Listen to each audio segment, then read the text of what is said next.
Tell me, O Muse, of the many heroes from many places, who wandered the many ways of the sacked, sacred city of Arden Vul.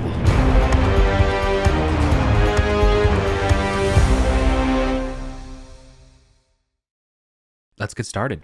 It's the 17th expedition of Arden Vulgaris. It is the 3rd of Toternios, 2993. It is Loon Day. Let's go down the old Discord, see who's here and who's playing.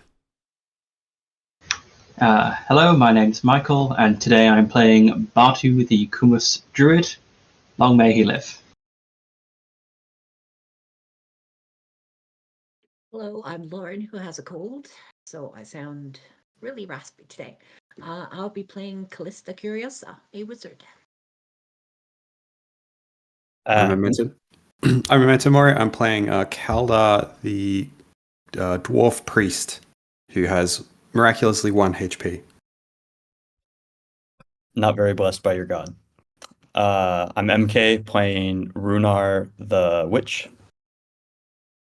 I'm Steve. I'm playing Harambe the Halfling Bard. And I'm Ed, returning as for his second expedition as Kondak Grass Spirit, the Halfling Thief who has sworn an oath to recover the spear Nightwind. Thank you. Are there any other oaths we should know about beforehand from anybody? Runar also has that same oath, as well as needing to collect 10 heads.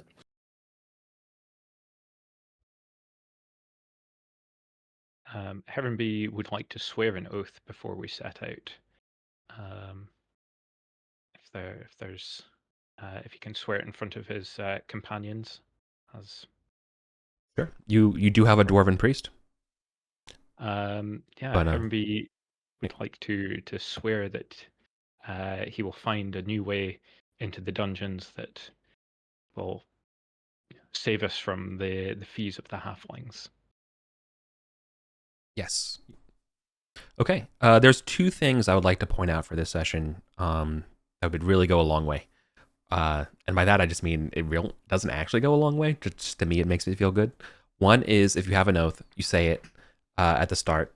And if you haven't, I want you to go to the journals and you type in into the Skeins of Destiny journal your oath, because that's what you're kind of doing in the game. You are declaring, and you're writing your own little picture into the threads of fate.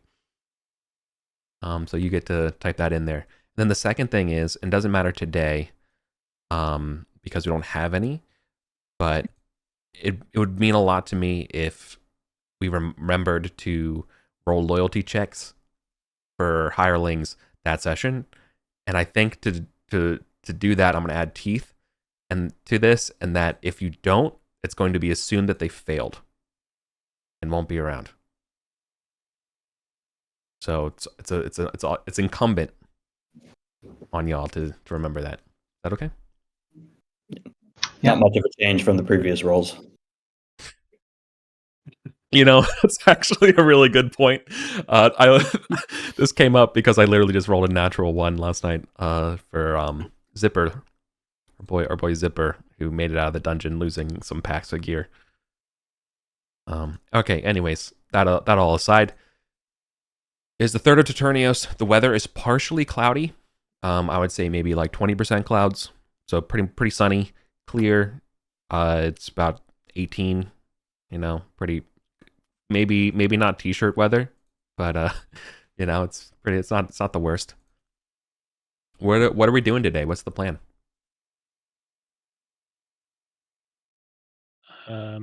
Heading towards the east gate of the city, whether we head around like the outside of the city to avoid the denizens within, or if we cut through by the kind of main road.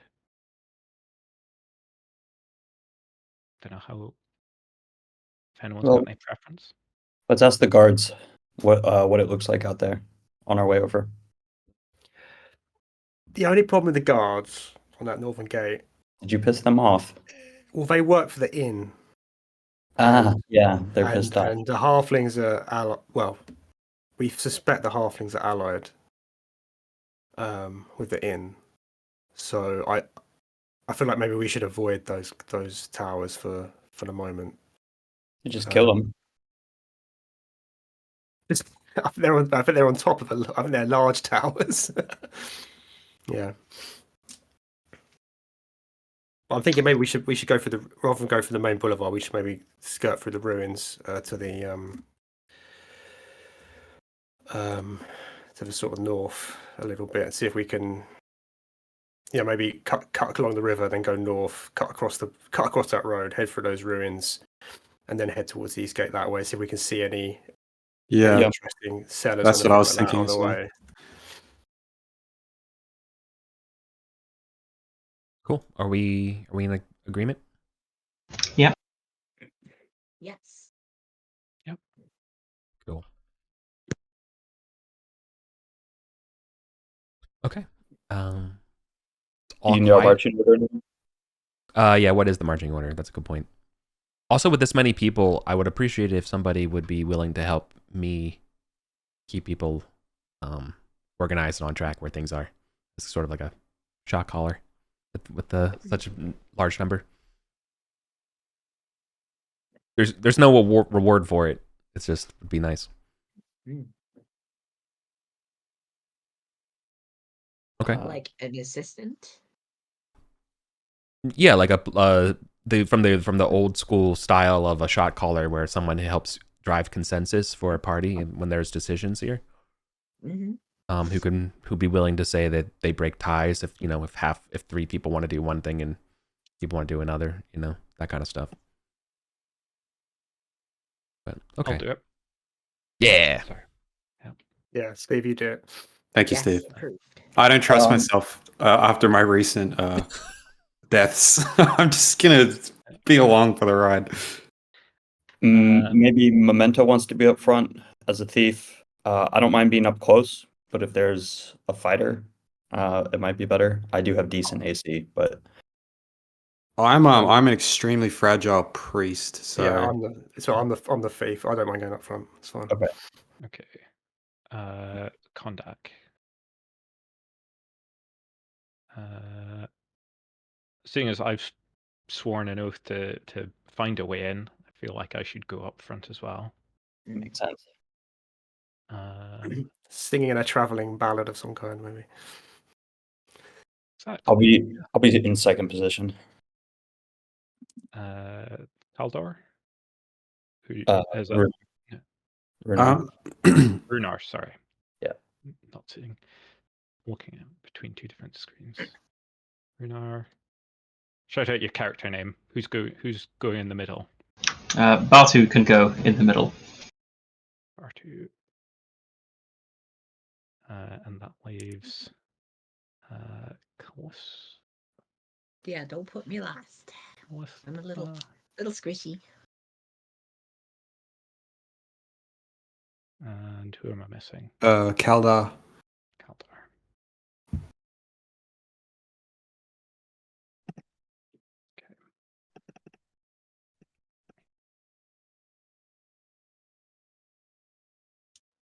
Okay. All right. Have we got consensus on our route in? Well, all happy with. Yeah, I think so. Yep. Right. So creep through that sort of secret exit from the inn that takes you by the Swift River, then cut before the Temple of Thoth over into the northeastern city ruins. That was the plan, right? Yes. Yep. Brilliant. Okay. And marching orders here. Okay. So there will be 2 things I'd like to point out as you all are quietly observing. First one is that there's nothing by the river. This is more when you get to these northeastern ruins. Okay. You make your way in a couple city blocks where you uncover the pikes, or I should say heads on pikes. Not pikes of adventurers, but adventurers' heads on pikes. Just laid out here with no other signs or symbols. How fresh? Do we recognize them? At least a few days old. Yeah, you recognize at least one of them. Is it Bando? No, but it is a townsfolk. Not Rastalov. No, it's Mida. Oh, who? You've seen them around. I think they've been passed. Yeah, but the point being here is that at least one of them is identifiable. The other one is not. So it's two heads on pikes. Yeah. You say there's nothing else around in terms of messages. Do they, in terms of the topography where we are, like if we're moving down a street or something, are they in a certain direction? Are they kind of Yeah. they would be. They seem to be indicating a certain will- direction we shouldn't go in. Yeah. Sure. I will be even more explicit. They are in the middle of an intersection. Both of them are kind of like, you can almost imagine the dramatis symbol, you know, the laughing and smiling head kind of thing. They're like two spikes together, kind of awkwardly leaning on each other.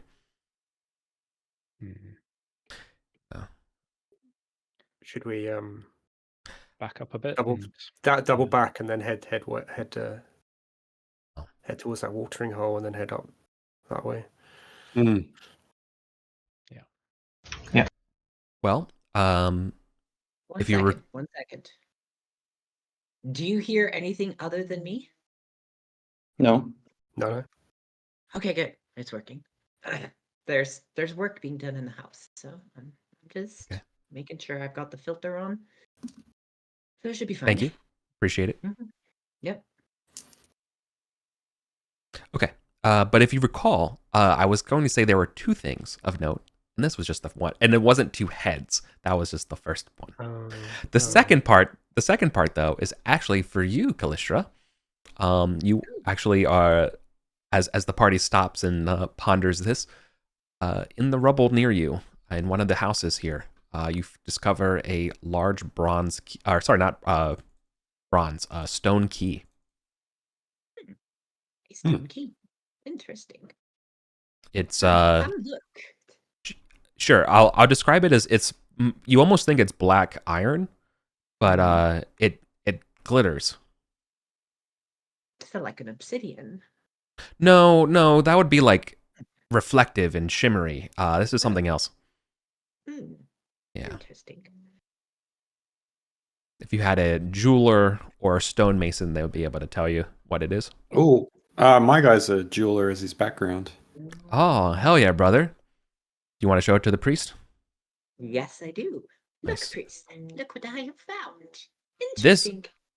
This is an impressive find. This is black hematite. Ooh. And of course, this could be easily this could be at a glance mistaken for obsidian, for sure. But no, it's if you didn't know, if you only knew that obsidian was black and shiny, this is black and glittery, almost like a star, you know, like a starry night kind of glitter.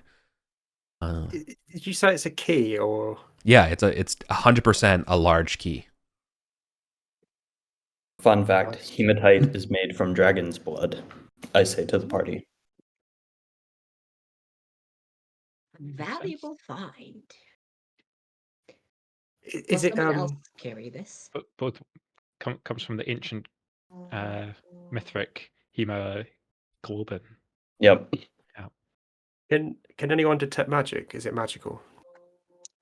I will cast detect magic and see if I can read anything. Do we have a while in order for me to see what I can discern? Do we maybe want to get away from the Maybe we should get to a street? safe. Maybe we should get to a safe distance. Actually, on reflection. All right. Then someone else carry this for the moment, and when Yeah. we are safe, I will dabble and see if I can read its aura. It definitely possesses a minor aura to you, but yeah, detecting magic would reveal what it, you know, that kind of stuff for sure, right? But just, I'm letting you know this because you are a wizard, and that is sort of your, you know, how thieves can detect traps. You can pretty much identify the second order effects of magic. I can carry it. I've got plenty of room, and I've got experience handling jewels and whatnot. Wonderful, wonderful. I would say that, yeah, this key would take a slot. So, Okay. Right. right. Okay. Are we going to continue through the city? Mhm. Yes. I think we're going to detour to avoid these heads. So Yeah, find a different back up a bit, take another road that avoids them. Okay. Then you'll cross by the watering hole. You're not through it, but you'll certainly observe that there are a few baboons taking a bath. They're currently scaring away birds. Yeah. If Does if this you look like? sorry, go ahead. Yeah, I was gonna say, do we recognize this as the other ones that they told us about? I think the less aggressive ones that are at war with the other one. No, this is definitely a smaller pack. The larger packs that you've seen were like at least 6+. This is like only 3 or 4. So I would say no. Second of all, the watering hole, if for those who don't know yet, for this part, used to be a minor fountain plaza, but now it's sort of like a large ditch, about 10 feet down. This sort of been just collecting water, and you can see that Heron be shivers as we go past. yeah, I was going to say getting flashbacks. This close to a watery grave. but they're neutral. They're not interested in you. Maybe we need a baboon alliance at some point. We're gonna carry on to the East Gate, right? Yeah. Okay. Okay. Yep. It is a quiet day. There doesn't seem to be a bunch of centipedes scattering about or anything like that. Seems empty. So the North Tower is perhaps in a more ruined state than the southern, but last time you were here, it was covered in centipedes, and you all didn't even get a chance to take a look at it. Yeah. Okay. Well, if it looks clear, should we start searching through the ruins? And Do you want me to scope it out first? sure, That's a thief. if you're offering. Yeah, I don't mind sneaking ahead and seeing if I can hear or see anything in this tower before we all just charge in here. Yeah. Right. Cool. We okay with taking a turn? Mm-hmm. Yeah. I'd like to keep an eye out behind us in case these baboons change their demeanor. You don't trust the fickle hearts of apes? I don't. Okay. I've seen them turn on a dime. I will try and sing an inspiring song. If there's anyone who doesn't have a luck token. I would love a luck token. I Yeah, would love a I also don't have one.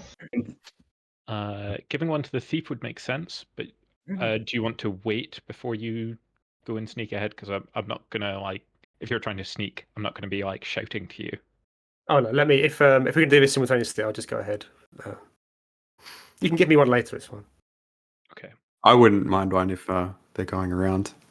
Okay. I'll see how many I can get through. I'll just go through the order on Discord. It seems like the fairest way because Does this make noise though? This singing. Yeah, it's singing. Yeah, it's singing. But we're right at the edge of the I city. think it might be a meta music noise. is How far away are these baboons? Are they? It's pretty far. That's like a pretty few far. blocks. Yeah, that's like at least a football pitch. And we can be out. just- If we go through the gates, so we're outside of the walls. I've just suffered too much in this campaign. I'm trying to think of every possibility. Okay. Well, You're let's go- be honest. I'm gonna roll a 2. So.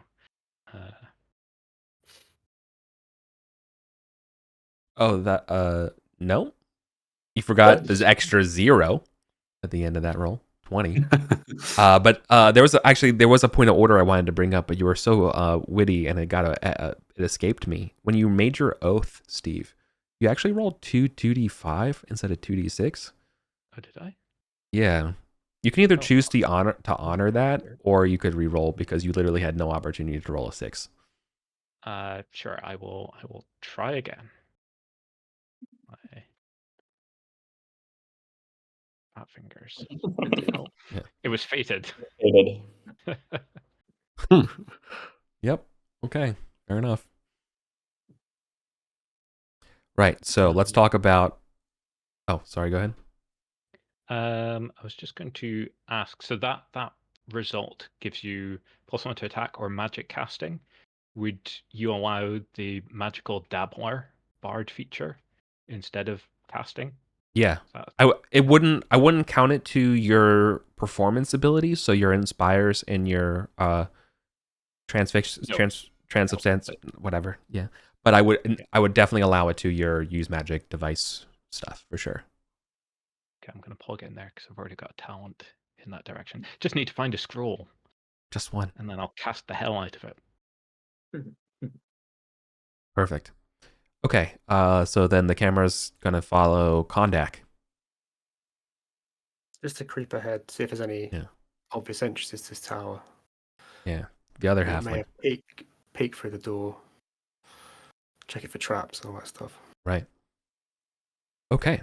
So looking ahead, you don't spot any traps, but the skin on your feet go up, or the hairs on your feet go up, I should say, as you notice that there are recent tracks around this tower that almost circumnavigate it from where you're at, and they approach this northern tower to the northern side if you're coming on it from the eastern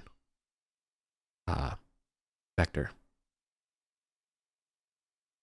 Would you like to follow these tracks and see where they go to? They seem to circle around the tower rather than go into the tower where you're looking. Is that okay? Or Can I make any? Do I have any idea what might have left these sort of tracks? Do they look like oh yeah, iron shod boots or humanoid tracks or? yeah. Based on the depth and quality and firmness of them, these seem to be pretty decent boots. In fact, there's probably at least 6 tracks, 6 different people. So you can kind of imagine they're all kind of all over. Yeah. Can the rest of the party can they see me from where they are? Yeah, definitely. I'm just going to motion towards them to wait, and then I'm going to try and follow these tracks. Okay. You follow these tracks around to the side of the gate of this gate tower, and you find that there is a hole leading into the rubble that these tracks kind of go into. That seems to almost go under the entrance. So you have to kind of almost like crawl down, almost like a crawl space. Can I hear any sounds coming from down there? No, but you definitely smell the old smell of like burned out fire, so ash, smoke. Okay. I guess it's just totally dark down there. I can't really. Yeah, exactly. Light Is it quiet as the grave? It's quite a great. Yeah. If I was to spark up my torch and shine some light down there, can I get a better look of what's down there, perhaps? Yeah. You definitely find a camp set up in that little hole. For example, it has a fire pit. You can see that there's several bundles of firewood that are kind of half covered by somebody's tarp. You see certain signs of bedrolls. You see a rather nice looking wooden chest that to you doesn't even appear that it has a padlock or anything like that on it. And then lastly, following why there's this empty space down here, why there probably should be like a bedroll or anything like that, it's because there is a trap door down here. Ooh. And there's no. I can't see anyone moving around down there. There's no. Oh no. Sorry. This space. So you're looking through literally like a 3 foot, like a meter, kind of like diameter kind of hole in the rubble, right? That you're kind of having to like snake in a little bit to see, right? And this place looks like it's only, almost that high, right? Like it's, or maybe maybe like an extra like foot or so of clearance, not much, right? But no, you would definitely see somebody in this little dugout. If they were there. Yeah, for sure. Okay, cool. Well, I'll pull out my torch. Well, actually, before I pull out the torch, I'm just gonna have a little careful look in the entrance into this. Are there any tripwires? Has anything that looks like it might be someone's laid something over a pit trap or anything like that that might obstruct us getting down here? Yeah.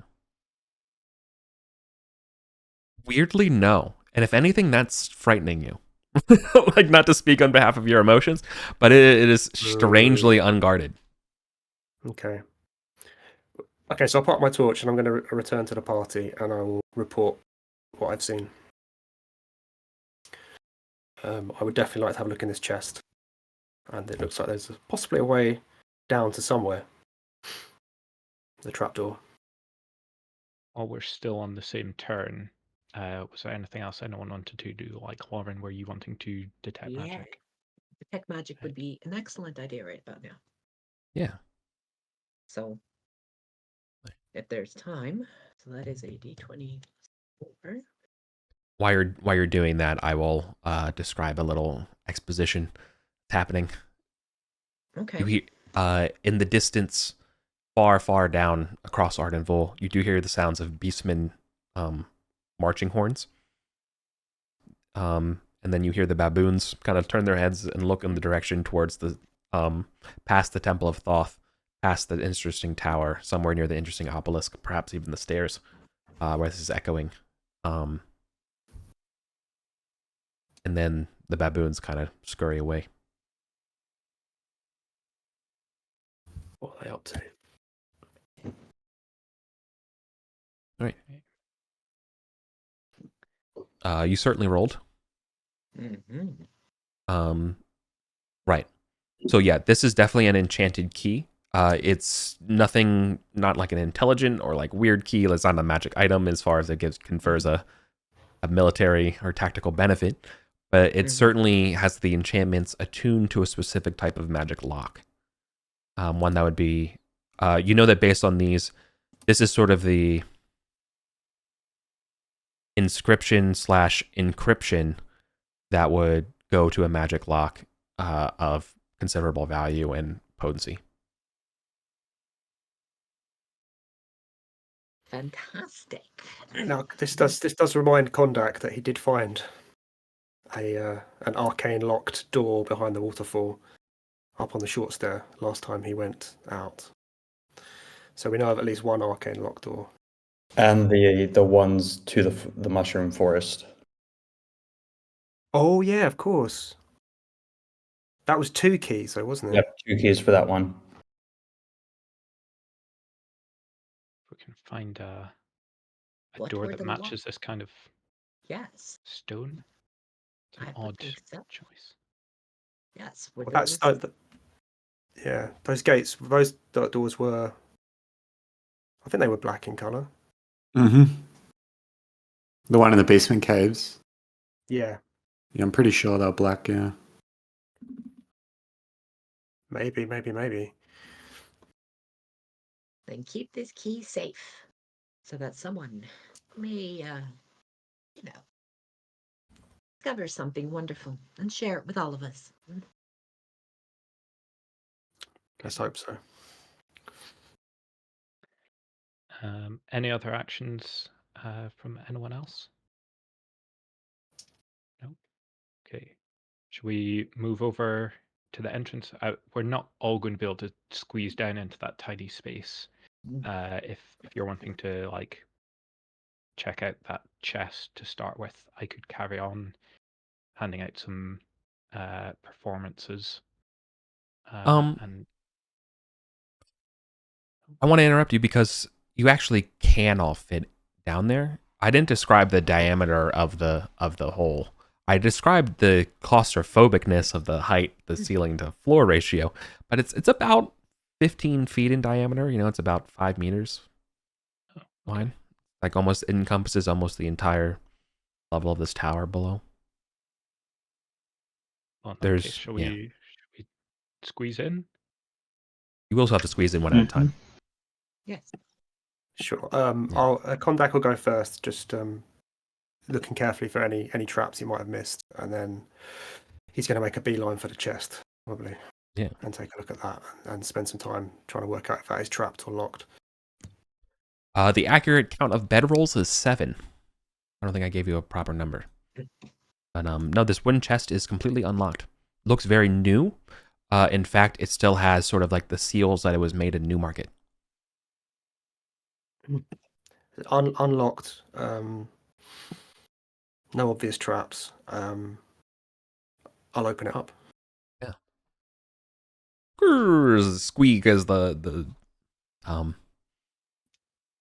joints open. Within the chest, there's no traps or any danger. Within this chest, there are adventurer's supplies. There are three 50-foot coils of rope. A full set of new climbing pitons. 2 small hammers. 15 torches. Ooh. A small broom. Hmm. And 6 flasks of oil. Hey. We've hit the mother load. We've hit the mother load. Oh. How many hammers was it? How many hammers was it? 2. 2 hammers. Okay. This is treasure. Yeah. Moving those aside, there is in fact 3 bronze medallions about 2 inches in diameter. These medallions have an Arcantian cestus on the front, so that it's like not like a mailed fist, but it's kind of like brass knuckles, ancient brass knuckles in a way, that's with some wrappings. And on the back reveals the initials SF, because they're both capital letters. Okay. And they've all got the same. They've all got that initial on. Correct. They're identical. Okay. Sapient Do they and look- fortium. Sure. Do they look like they'd be valuable at all? Yeah, jeweler. You could probably say that you could. These would be at least 5 gold pieces a pop. Maybe they're meant for something more specific. Yeah, I would describe that the context that you find them in, that these are either something like a military order, cult, religion, something like that. Some sort of, like these are involved in some sort of social ritual situation kind of thing, right? Society. To trigger anything, any memories for an acolyte, anything religious about them? No. Which is weird. Like your brain is probably racking up every single version of like Sortian friends, Sortian, like anything, sorcerer, right? Sorcerer's fiends, like nothing, and your Control F in your mental libraries, no results. Are they circular medallions? Yeah. Are they attached to any chains, or could you wear them around your neck, or are they just circular medallions? No, they're circular. They're almost coin shaped. Okay. But they're not attached to a necklace or anything. No, you would know that like militaries would sometimes carry around things called challenge coins. That's like an imperial tradition. Looks like that. Like something that big. Are they going to take a slot? Yeah. No, but consider that these things will take 10 coins of slot because of their size. Okay, so I could carry 10 of them before I'd have to use a slot. Well, I mean, Yeah. I'll pocket one of them, and then there's 2 more if anyone else wants to grab one. Yeah, I can grab one. I'll also take one of those torches. I would like to take the climbing pitons. Actually, no, I need the ham with it as well, right? Bring the hammer. I have some pittons. I have pittons. Oh, good. Okay, I'll take. Yeah. I'll take a. I'm going to pocket one of the climbing hammers and the remaining slot.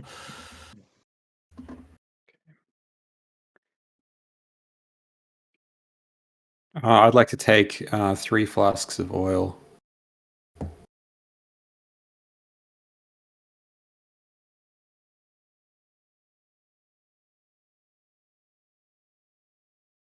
I would like to sing another song. Shall we run through just if anyone else has got any other actions? Just going through the order. Michael. No, nothing from me. The only thing I'll suggest is, since I'm a druid, I guess if anyone wants it at some point, I could like maybe scout ahead in a dark place by turning into a rat or something else that can see in the dark.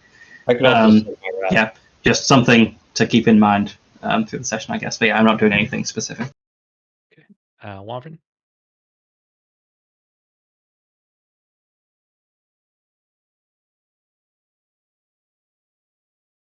Warren, any specific actions you'd like to do this turn?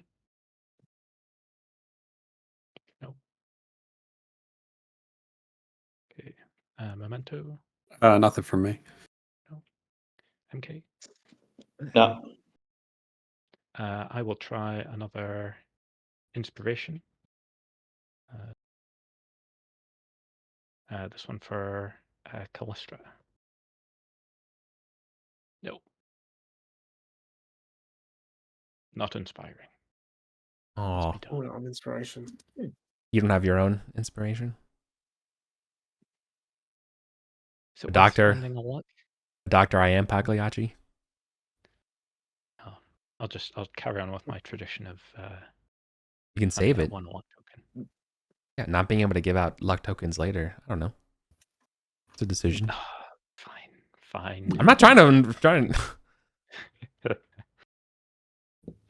I'll use my own luck to give someone else luck. You lead others to a treasure you can't possess yourself. Damn. No, That's how the GM gets you. Yeah. Oh, does 11 not pass me? No, it's a 12 for inspiration. Oh, is it? Brutal. Yeah. I think maybe your rolls are directly correlated to the amount of treasure you have. So keep that in mind. Do you want me to get this trapdoor open? Yes, we should go down and look. What wonders await us? Yeah. Okay. Take a look at this trapdoor. Has anyone trapped the trapdoor? No, but the trapdoor does have a lock on it. Looks like a new lock. But the hinges and everything are on your side. It's facing you, like it would lift up. You know what I mean? Okay. Can I take a look at the lock and see if the lock is trapped? For sure. How big was that room? That little camp room we were in? It's about 15 feet diameter. Okay, I'll The start the ceiling's only like 3.5 feet tall. Like a meter and some change. You can imagine that you all are kind of like on your knees or scooting on your butt. How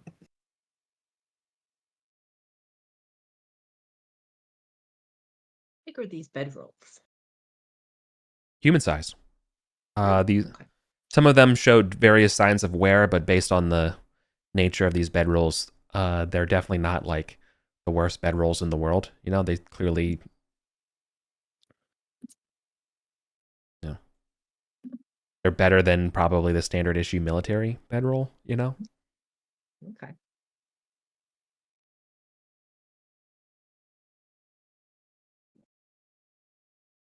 The whole place is serving kind of like I just bought a bunch of gear at like a Bass Pro Shop energy. Or Cabela's, or I don't know what these are American shops. Hopefully you get the idea though. Woody's, only like more REI or like Mountain Hardware. Is that? Yeah. I don't know if there's a British equivalent. Mountain Hardware. What's that? The boat one, Regatta. I don't know. That's just a boat race. Yeah. Okay. It doesn't. Whatever. Like this stuff, all of the stuff looks like it's relatively new or does not have the wear and tear of experience written on the tools. Like us. Yeah. All right. There's no lock. Or sorry, there's no trap on the lock. Is Just it a gonna have padlock or is it just The padlock. is it? You It's could a padlock. yeah, you could crack it open with the crowbar, or you could pick it. I'd like to try and pick it because I'd like to maybe try and reuse it. Yeah. Cool. Are you okay with taking a turn, or for this for everybody? If Or everyone do you everyone else is happy, I prefer to take a turn. or you could do it and move. Okay. Yeah. Fine with me.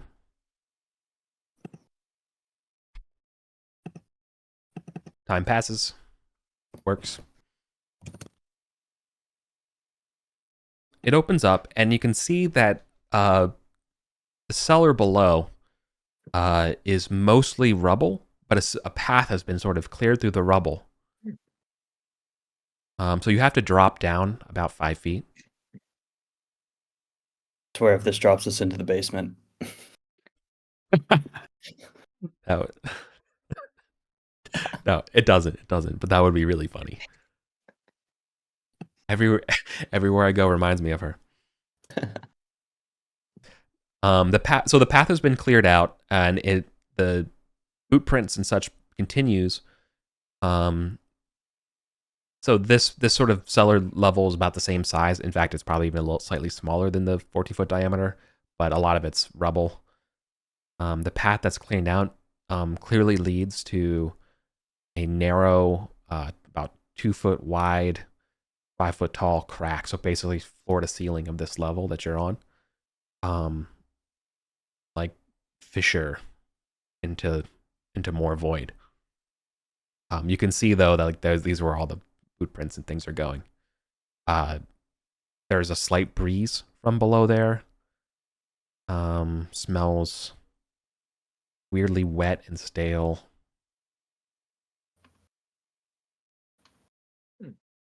Damp. There's a breeze. There must be a larger space down there. Yeah. I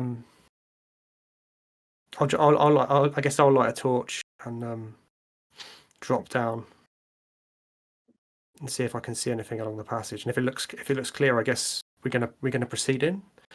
I can check for traps unless we want to do the druid thing or the druid a rat. Maybe we should wait until. Oh yeah, I could send the rat down. You want to set it scurrying ahead? Yeah. Assuming it's looks like the fissure's not just a straight drop and it can climb back up to us.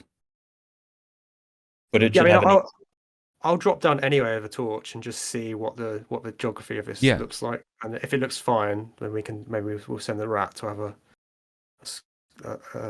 I just don't want to get you stuck since it's a really narrow thing, and the rat can see in the dark and can climb through that pretty easy. Yeah. Yeah. It's definitely very easy for halfling. What? 2 foot wide, easy for a halfling. Oh, it's two. We've got 2 halflings, haven't we, as well? Yeah, it's just like a normal corridor. Look at all these long shanks. That's what happens when you grow too big. Hold a ration above your head. Oh, dang. All right. Yeah, so the floor, it does not this fissure does not immediately give off to a drop or anything like that, requiring any sort of climbing things. It just seems to just wedge itself into the earth, but it doesn't seem to have an end. Like you just kind of put your torch out, shimmy a little bit, torch, and just seems to kind of serpentinely snake Probably the dwarf, Galdar. If you return those facts back, he would be able to tell you it gently slopes downward. But this definitely seems to be like a natural fissure. And it's heading southwest? Is that right? Or is it heading towards anything? Is it heading like back towards the Pyramid of Thoth? As far as I could tell. For example. It's heading north. It's actually heading north. Okay. Heading slightly away. But it does seem to wind. Yeah. Right. Should we just keep following it? The rest of us follow on a little bit behind you. Yeah. I'll go sort of. I'll light a torch. I'll go sort of 10 feet ahead of the party and carefully watching my footing. I'll go slowly and head along. I don't know if someone else wants to light a torch at the back, maybe. But I can. I've got a shield though.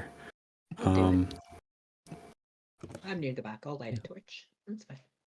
I mean, we can just send the rat all the way to the opening, to where it clears out, and it can give us the dimensions, like how far we need to crawl and stuff.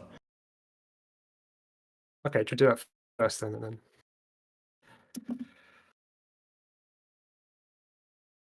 Yeah, so I whisper to Rat Growl and Poe, I guess. It's like, go forth and come back when it opens up and tell us how far.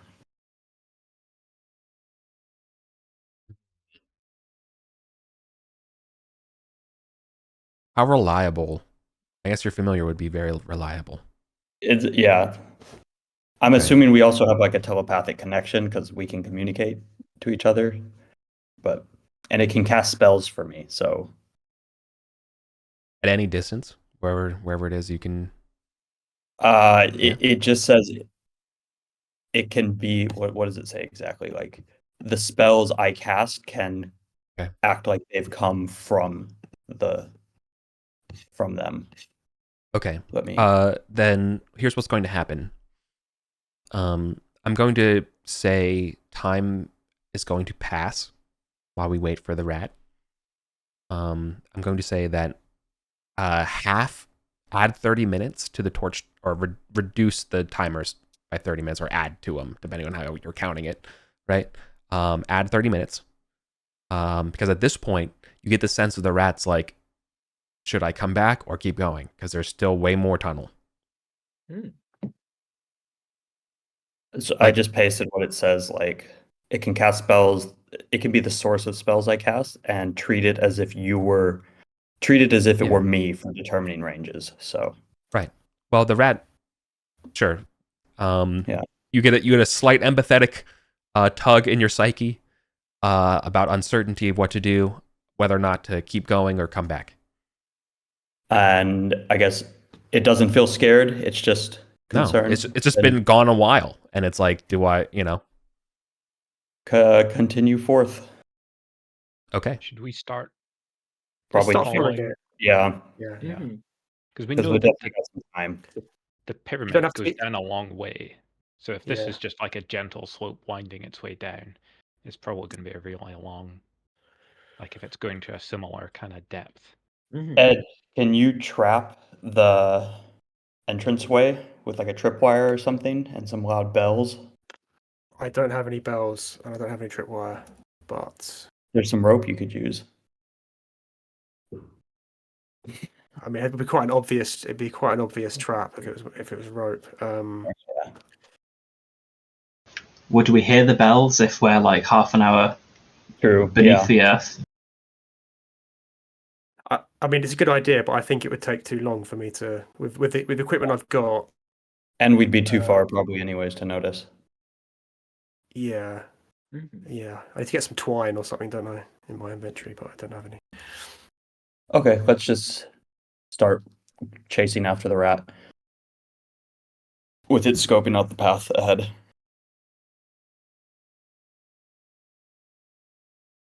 Okay, we're going to go after it. Keep going, Ratsburg. We're coming after you. So our torches have been reduced by 30 minutes, is what we were saying, of waiting. So far.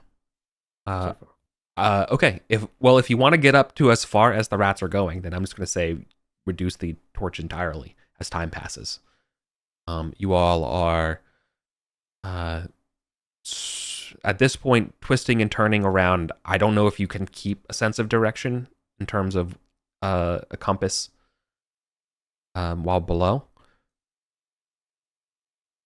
but it's definitely going down. There are slightly more like you can definitely smell more air from whichever way you're going.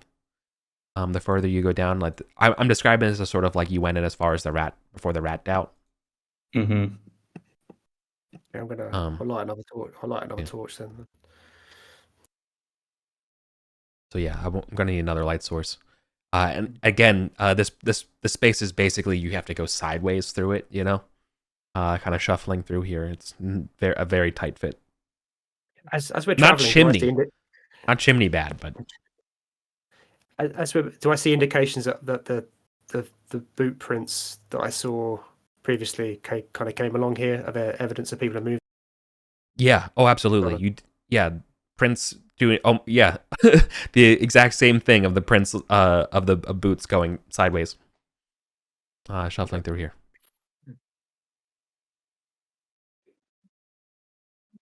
All right. 100. You're about 175 feet, deep for the dwarf to keep track, right? All right. I'm gonna say time passes again. Mark another half hour off this torch. When the rat detects to you all, surprise, elation, and it's returning, right? So, we'll just say time passes for this to happen. But you all will be following these natural tunnels that will ultimately lead into some worked stone to the about 350 feet down. 350 feet. Wow. Okay. Yeah. So you've been shuffling for a while. I'll pat Heronby on the back and say, "You did it. You let us down." Yeah. How do we know we found an entrance though? Like, how do we know? That's why I would not consider this oath fulfilled yet. Yeah. We just found the stone. A little further to go. Yeah. Hopefully, just a little. What was I going to ask? Can't remember. Don't worry. Probably fine. All right, let me give you. Who's the mapper for tonight? I've been doing. I can keep going. Okay, you're entering from the west, as I describe this room to you. It is a 20-foot north by 40-foot east-west rectangular room. On the southern side, 30 feet in, there is clearly a 10-foot wide passageway extending to the south where more air is coming in. That's definitely like the flow of air. The room is unoccupied.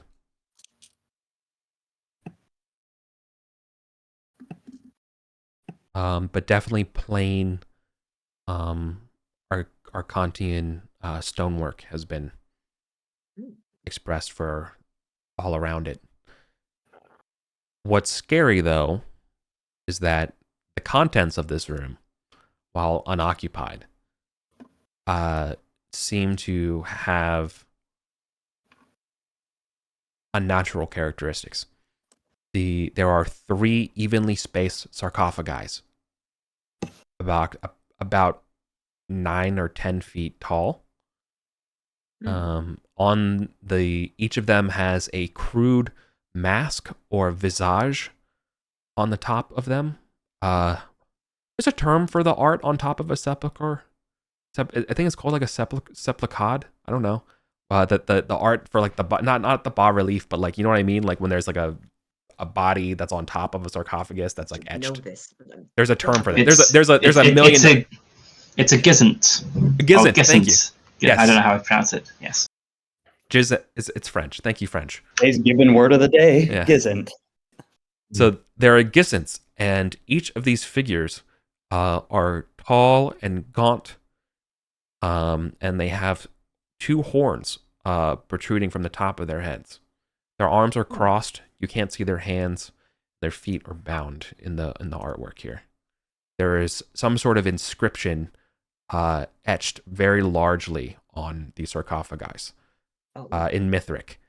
Second, I would. and Mhm. furthermore, before I read that to you, what it says and stuff like that, there are rusty chains all over the tops of these lids, like 3 or 4 deep. Fourth, you all understand the sounds that you are hearing coming down these tunnels. There is a gentle scratching sound coming from this room, Oh my god. perhaps from wow. inside. How many sarcophagi did he say there were? 9. 3 sarcophagi. 9. Where'd that come from? 9. 9 to 10 feet high. 9. Damn, no, there's 3 evenly spaced vertical sarcophagi. Yeah. Oh, maybe that's why I thought. Yeah, 9. Okay. I did say evenly So what- spaced, so you might have Jump to Yeah, conclusions. 3 by 3. What does the Mithric inscription say? Yes, I would like to read it. It says, Open. don't dead open inside. No, they're vertical. They're flush with the not horizontal the way you have them. Okay.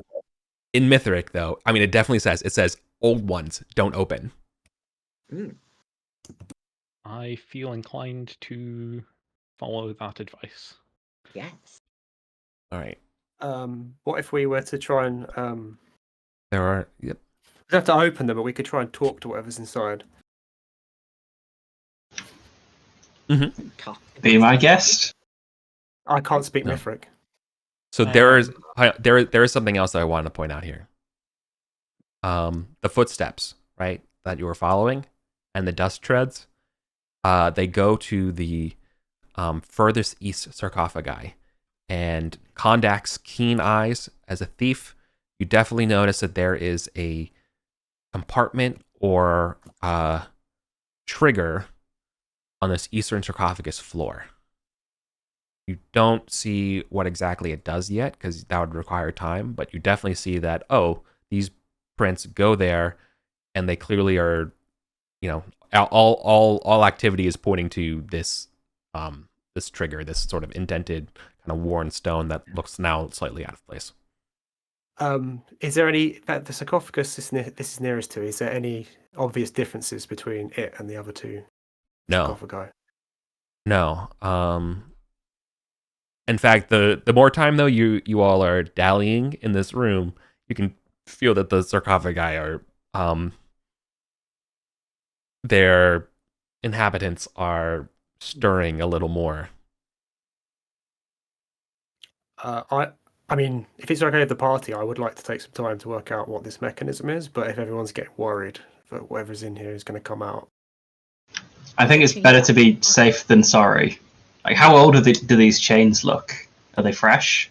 No, they look rusted as hell. If the Okay. inscription's written in Mithric, that's the ancient human language, and they're calling whatever's inside the old ones. Mhm. So it's something pre Arden and Fool. Because this is something that you're reading, I will literally transliterate for you. I don't mind. I will copy and paste the words that you see there, because those are actual words. What was to the south? You said this was just an opening or a door? Or Sorry. Yeah. So the opening is that there is a 60-foot long passageway to the south that terminates into a curved staircase that is ascending up towards the. I would just describe that as like the 9 o'clock So that would be like to the west if north is straight up, right? So if this goes to the south, then the staircase is, you can see it's ascending at the end of the 60-foot. Now, the problem though is that about 20 feet into that passageway, there is a large part of like a cave-in, and you can kind of see the light around it, kind of see the stairs. So it's a little dangerous to get around here. Okay, I All the activity that you've been following, feet do not go south. They all go literally to this thing, to this sign, and then to the north wall. So I imagine that this mechanism is going to open a door, but I'm going to take a look at it and make sure it's not going to set a trap off instead. You're all welcome to stand outside the room while I'm poking at it if you like. Yeah. Is it worth backing off a bit? Like if we've just kind of come in here and been noisy and riled these things up, is it worth us all backing off a bit and then coming back once they've settled down? I would say if you're going to back off a bit, back off into the corridor we came down, not the one that's blocked. Yeah. by the cave. Yeah, back up into here. The clawing changes to tapping. Is it Morse code? Is there a pattern? If it is, you don't know it. Okay. And if you guys will back out the room, I'm going to try and be as quiet as possible while I do this and see. Yeah. But it seemed to calm down when we left the room, right? No, not anymore. Ah, okay. They're continuing to stir and tap and.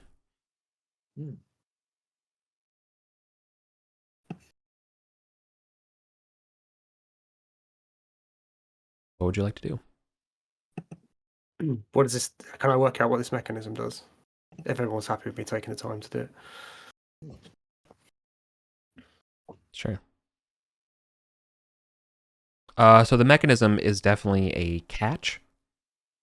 So basically a button. I can't tell what it's going to open if I press it. Do you want to? You can see based on the footprints and stuff, something's going on the north wall. Do you want to take time to study what's going on the north wall there, and then report it back? I think it's pretty safe to push it. I'm gonna hit the button. Yeah. All right. You YOLO the button. As you do, there is a loud rap on the sarcophagus with the button there. The chains hold. As a secret doors opens up on the north passage about 20 feet in. It is a 5-foot wide staircase descending down towards the north. It is descending down about 40 feet. Then you can see it terminates to a level and proceeds to the west. Some direction you can't see. I will motion for the party to follow me down this secret passage, I guess. Unless anyone else has got any business with these sarcophagi. Can we check that the door can be opened from the other side before we all go through it? Just in Yes, case we get Yeah. stuck. that's a good idea. Is there a handle or a catch or something? Yes, on the rear side of the door? There's a handle on the rear side of the door. Okay. You also see signs of boot prints and activity. More like, and by boot prints, it's boot prints inside torchlight, like ash, or like that kind of stuff down here, as well as dust. So clearly people have traveled down here. So you said this is a carved stone? Yes, So this is, smoother? yes. Okay. And how far west did you say it went? Well, this part descends 40 feet north and then turns left. 40 Or west, I should say, not left. It turns west. And if you all are just going to say goodbye to the don't dead open insides and just go down here, then yeah, it's going to continue.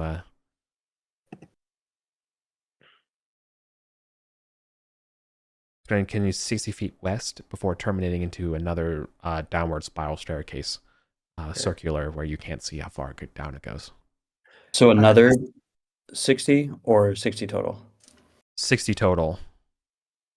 Okay. You could even say that at the last 50 to 60 mark, the staircase begins to descend and then turns into a spiral staircase that descends even more. As we move along here, I'm going to try and follow as close as I can the footprints of the people who went down here before us. For sure.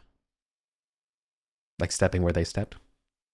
As far as possible, yeah. I'm not going to like do it like so much. It's going to like slow us down as absurdly, but I'm going to, if there's an obvious spot where they did not stand, I am not going to stand on it. No, please. That makes perfect sense.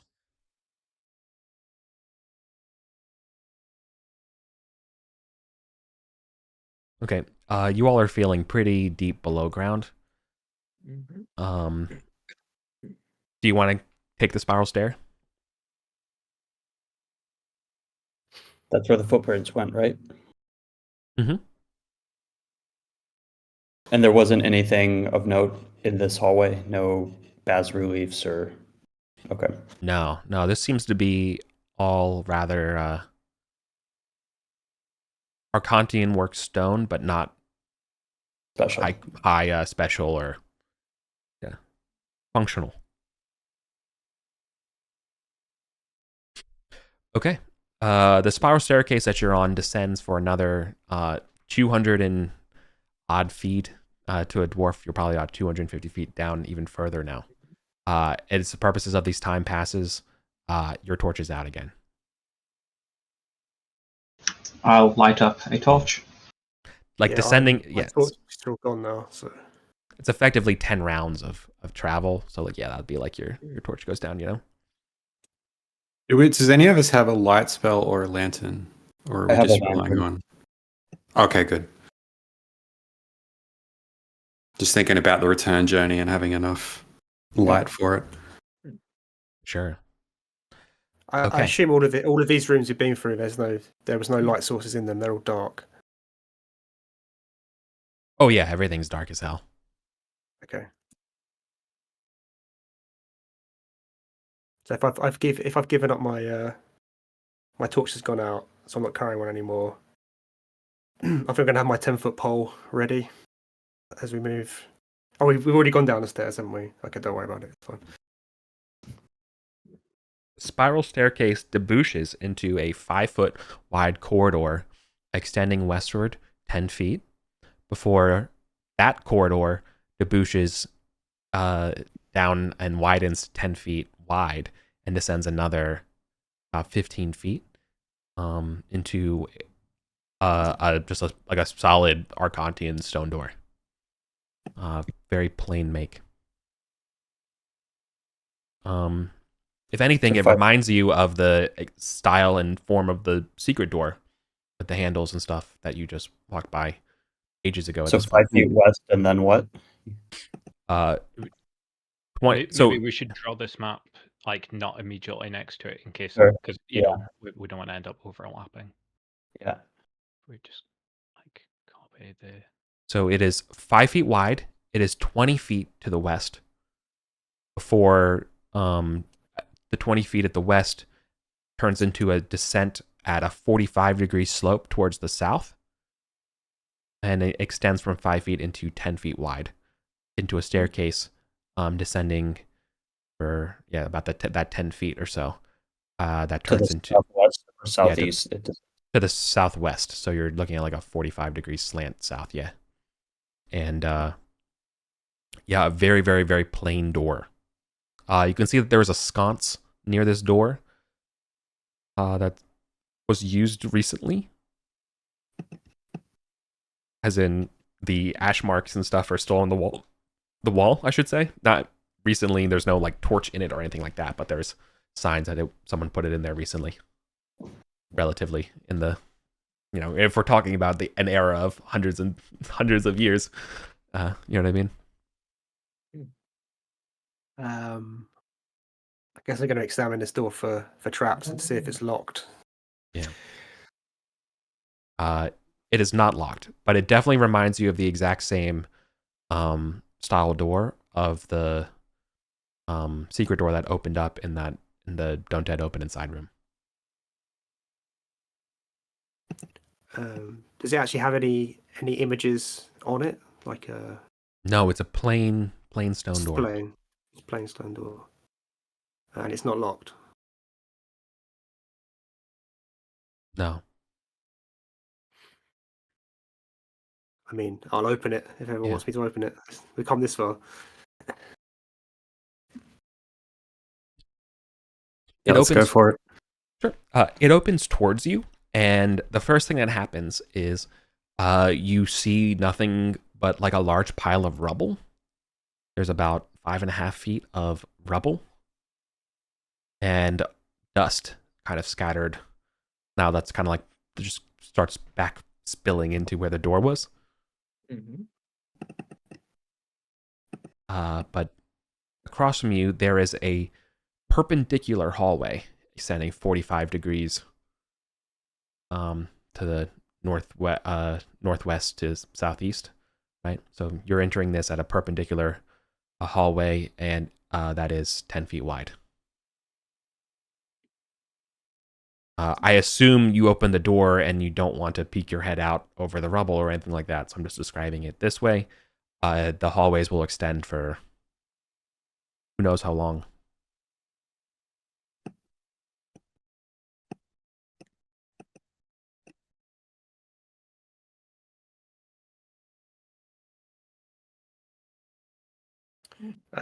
So which way's the rubble?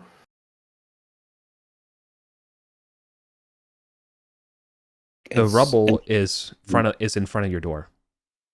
Right, it's right in front of the door. Yeah. But we can go.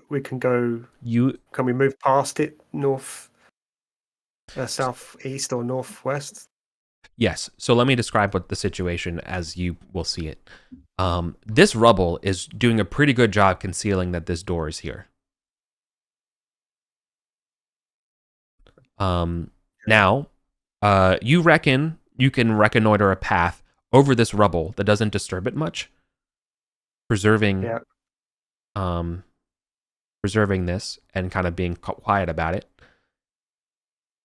But yeah, that would require kind of getting over the rubble Sure. quietly. Otherwise, moving the rubble and stuff like that will probably be kind of loud. Okay. I'm gonna get my 10-foot Yeah. pole, and I'm gonna just give the rubble a poke to check how how loose it is and how if it's gonna collapse or something if I start clambering on it. Should I send Bartholomew Oh yeah, it's a good idea. 30, Actually. 40 Maybe we meters should each direction to scope out a bit? Yeah, see which because I'm not. Yeah, I don't know which way is the best direction to go in. So maybe the can check. Yeah, it's a good idea. So yeah, I want to send Rathu. Oh, not like until Rathu he Perry. finds. Yeah, just like 30, 40 meters up to the northwest and then to the southeast, and kind of just scope out how far this goes. Okay. Right. So looking out the hallway here, or into the hallway, Rathu will immediately see that there is another large barricade of rubble to the southwest, about 10 feet from this door. Southeast. South, yeah. So southeast towards that direction. Do you want him to traverse it? Yeah, if it's not too tight or anything, because obviously No. we'll probably want to chase after him. So Yeah. Okay. You can see through his eyes, right? I guess it just says he can cast spells for me and stuff, and I'm assuming we have some sort of connection. I don't know how you want to do that. I don't think you can see through his eyes, but Yeah, I I think thought last we time had he had to this. come back and tell me. yeah, you can come back and but I'm allowing for very limited empathetic sense, Yeah. Okay. literally vibe, but the rest of it is okay. They come back almost immediately after scurrying over, and when you touch them and you're able to commune, they will be able to describe that there is a sinkhole, or like there's a pit. Okay. Just on the other side of this barricade. 10 feet beyond the barricade. And so when you say it's a barricade, we think this has been deliberately piled up. It's not a result of a collapse in the tunnel. Yeah, maybe barricade's a harsh word. Implies intent.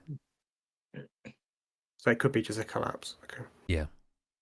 It literally, I mean, it looks like just a bunch of trash. Like this, it almost looks like this hallway is like from the secret door, right, that you came down.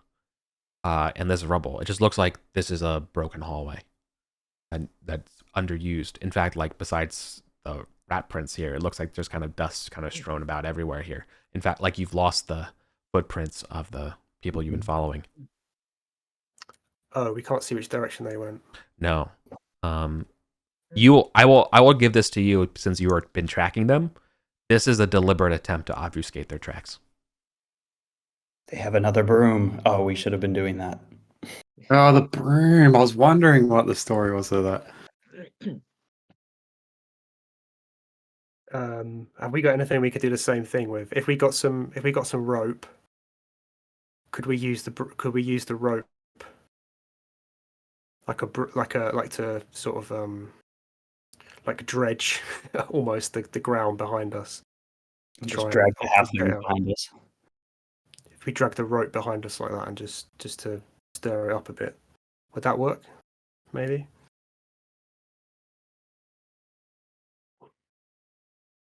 But they've started doing that at this point. They haven't been doing that the whole way because we've been able to follow. Mm-hmm. Yeah. Now I assume that you all are kind of hanging back here and not giving a light source, so you haven't seen what's in the north yet, right? I'm not deliberately not telling you. Okay, good. Yeah, but we did want the rat to go check out that way too. Mm-hmm. Okay. This hallway extends 30 feet until it opens up into a rather expansive chamber. This is all slanted, so give me a minute as I give you the dimensions, because everything is not perpendicular. Yeah. I mean, it is logical, but it's not, it's slanted, so. Oh, here we go. All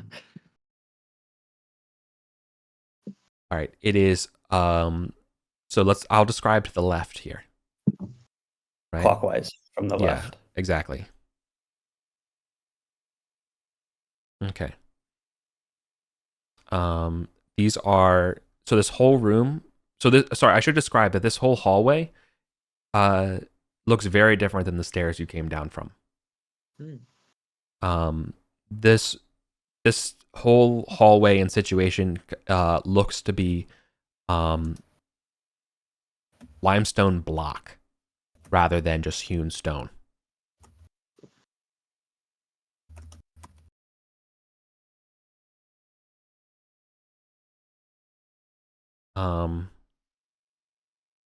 So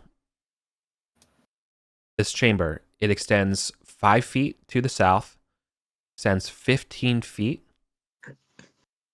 So south 45 degrees, I should say. So it's 5 feet south, 45 degrees, extends 15 feet flush. So this would be actually like east-west. When I say south here, 15 feet from that 5 feet south quarter, right? Creating a sort of like a lip.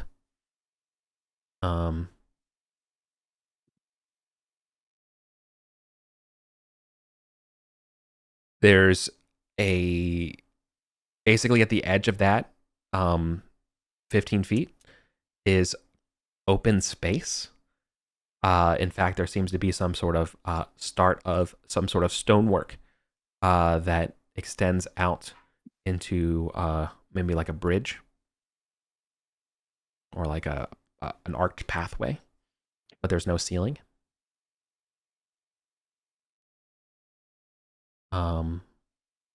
The wall picks up again. Nice stone. From over the bridge. 10 feet. No, 10 feet. So like here. Yeah, correct. Yeah. I'm not describing the bridge.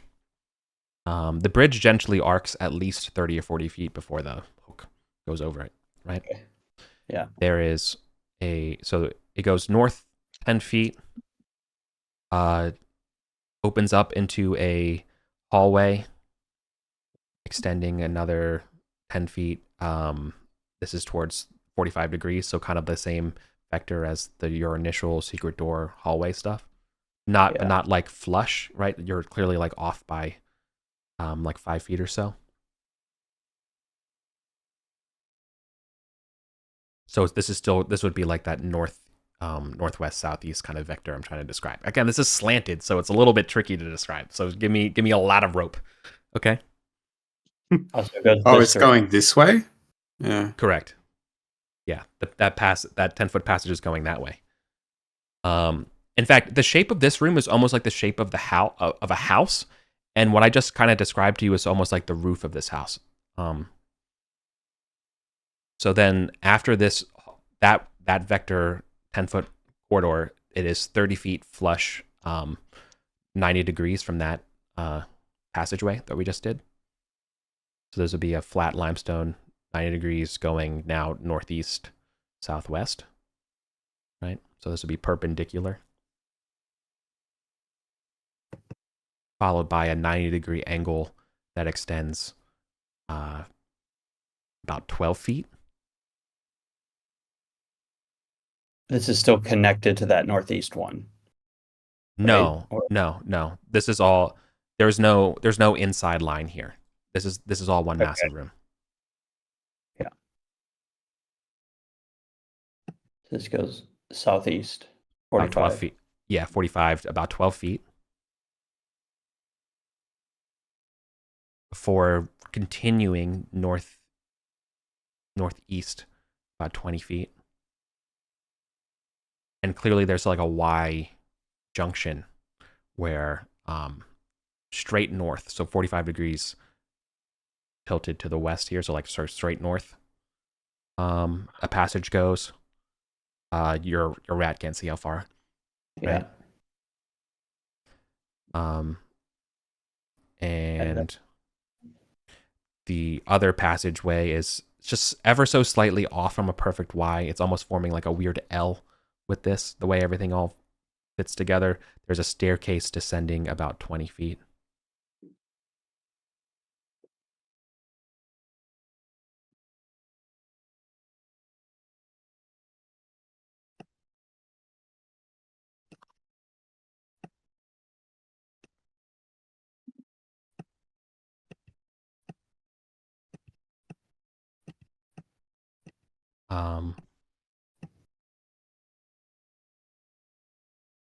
That staircase descends into a very like colorful, borderline garish colored room, which I'll describe if you want later. Yeah, let's finish mapping this. Yeah. First. All right.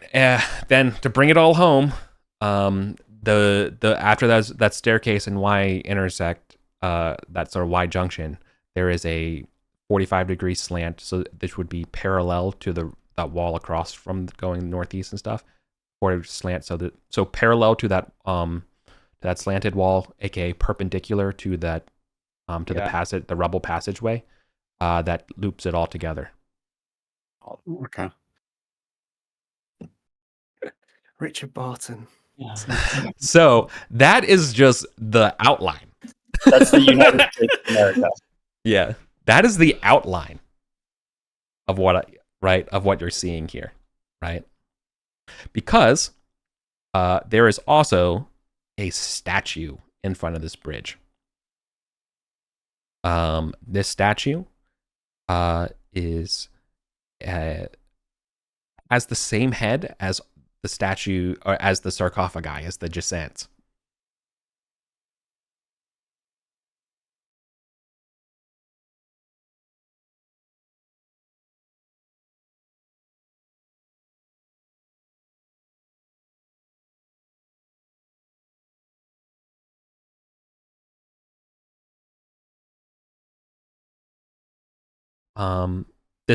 The statue is has a impeccable lifelike detail quality to it. It would be extremely high quality, very worth a lot to a collector for sure.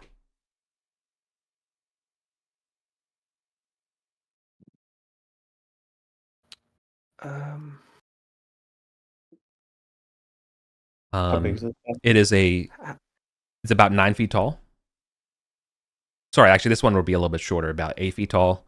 Lankier than the ones in the on the sarcophagi Gisant.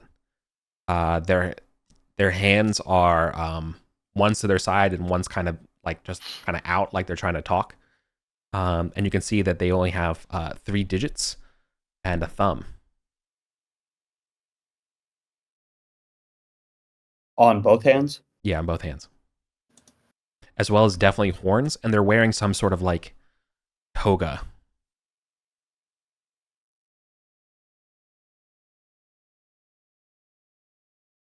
So the left hand is down with 3 digits, and the right hand is stop.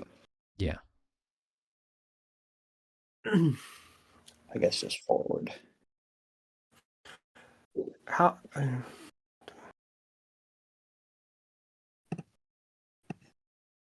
Now, there's a little bit extra here. There's some local color that I'd like to add to this. There are several bits of dungeon dressing draped on the statue. There is a necklace of goblin ears on the hand that's out with the stop. Amazing. There is a wax candle with an arrow stuck through it in front of it.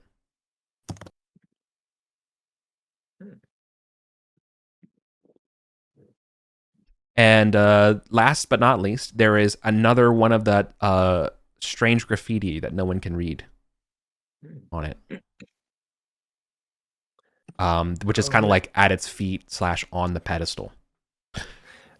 We saw that at the bottom of the privy, right? In like the Hall of Heroes on the statue of Adrianic. Yes. I took Adrianic, or was it Marius? It was Adrian. No, it was Marius, wasn't it? It was a statue of Marius. Or was it Adrianic? marking of it. Hadn't turned it in for translation.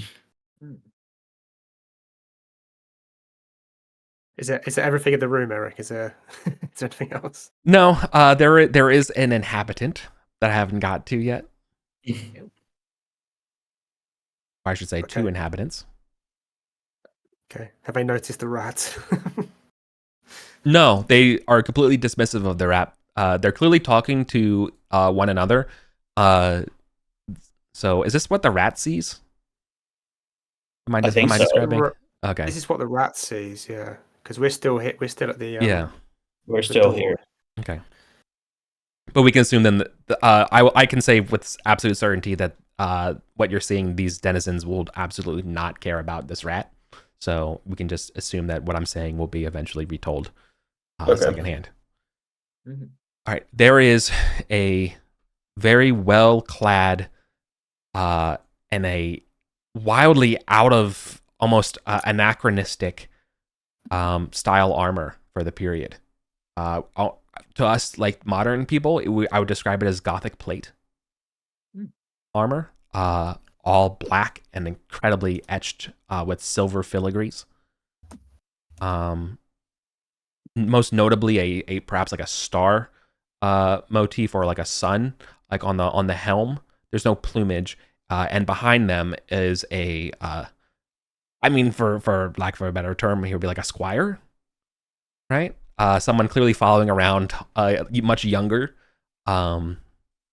who, and you can tell from this person's conversations that they have a dwarven accent, and they're talking to their squire about the various types of mushrooms, and saying how cloud caps will taste best when you boil them for 3 hours. Their mom used to bake them, but like the baking them never gets the right flavors right because there's a couple of enzymes. Like he really knows his mushrooms. Mm. What language are they speaking? Arcantian. Okay. On him, he's not carrying a sword that you could see or anything like that. He definitely has a shield, right? But no, he has odd bits of gear, backpack. The squire seems to be carrying a bunch of extra like camping gear and stuff like that. Adventurers? Maybe adventurers. Yeah. They say, "Oh, look, we're." In fact, they're probably the last thing you would hear from them. Oh, we're here. All right. Let's go take the stairs. Or sorry, that's not what they would say. They would say, "Let's go take the lift. Let's get out. I'm hungry." All this talking of mushrooms has made me hungry. Does the rat see which way they're leaving? No, he doesn't. I think the rat would have left before seeing which way they went.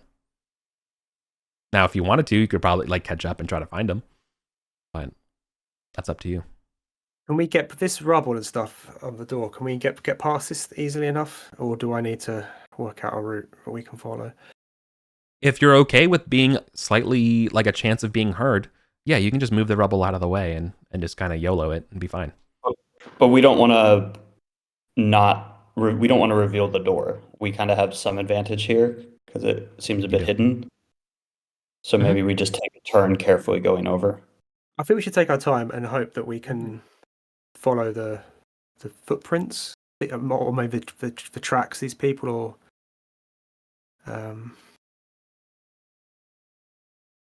maybe I It don't does know. seem like they're in a rush if they're wandering along chatting about mushrooms.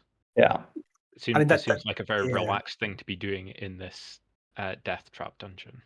Yeah, they don't seem like they don't strike if they're having a conversation about mushrooms. And they don't seem particularly concerned. It doesn't seem like they're going to be particularly aggressive towards us. And there are more of us than them as well. But then again, to be wandering about down here, 2 people, it's quite bold. You're either dumb or very powerful. Yeah. I've been wandering around down here for a long time. Yeah. I will also describe something here that it is far from quiet as the grave. Reverberant heaves and hoes, ropes moving, pulling, metal clanking on metal, winching, ropes tightening in the winch. I don't know. Forgive my onomatopoetics. There are, there's clearly the sounds. It almost sounds like a crew on a ship, right? The amount of orders and movements and almost like out of a Master and Commander like a series of move of wood and rope and metal. Maybe wherever they're going is going to become obvious to us. Yeah, once we get a bit closer. There's natural sounds too. Like you can definitely hear the sounds like bats and stuff scurrying around, and like skitters and scatters and weird whooshes and hoops and hollers around. Okay. It's not a quiet place. Well, I think we're settled on we're not going to rush. We're going to keep the door hidden and just move up. Yep. Into the room with the statue. Yeah, and see what we see from there. What I would just add to that is when everyone has moved down the corridor, I'm going to stay behind with a length of rope and obscure our tracks, and check that the door could be open for this side, and if it can, close it up again. Yeah. It would be considered like a concealed door, not secret. Right. Okay. And it looks like it could be open from this side. Yes. Yeah. It's in fact like you can see that like it was made into a concealed door, especially with the extra rubble and stuff like that. So it's not necessarily a secret door. You just have to know to be looking at this rubble down here that this is worth even, Okay. Yeah. So I'm going to spend some time getting it concealed again. If the rest of the party want to head on a little bit and see what's going on, and I'll catch up.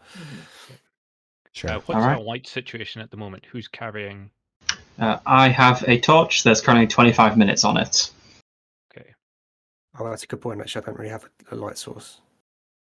Maybe someone could wait with me while I do that. I can wait with you with a torch. I can strike one up. Okay. Did the guy in the armor, did he have a torch?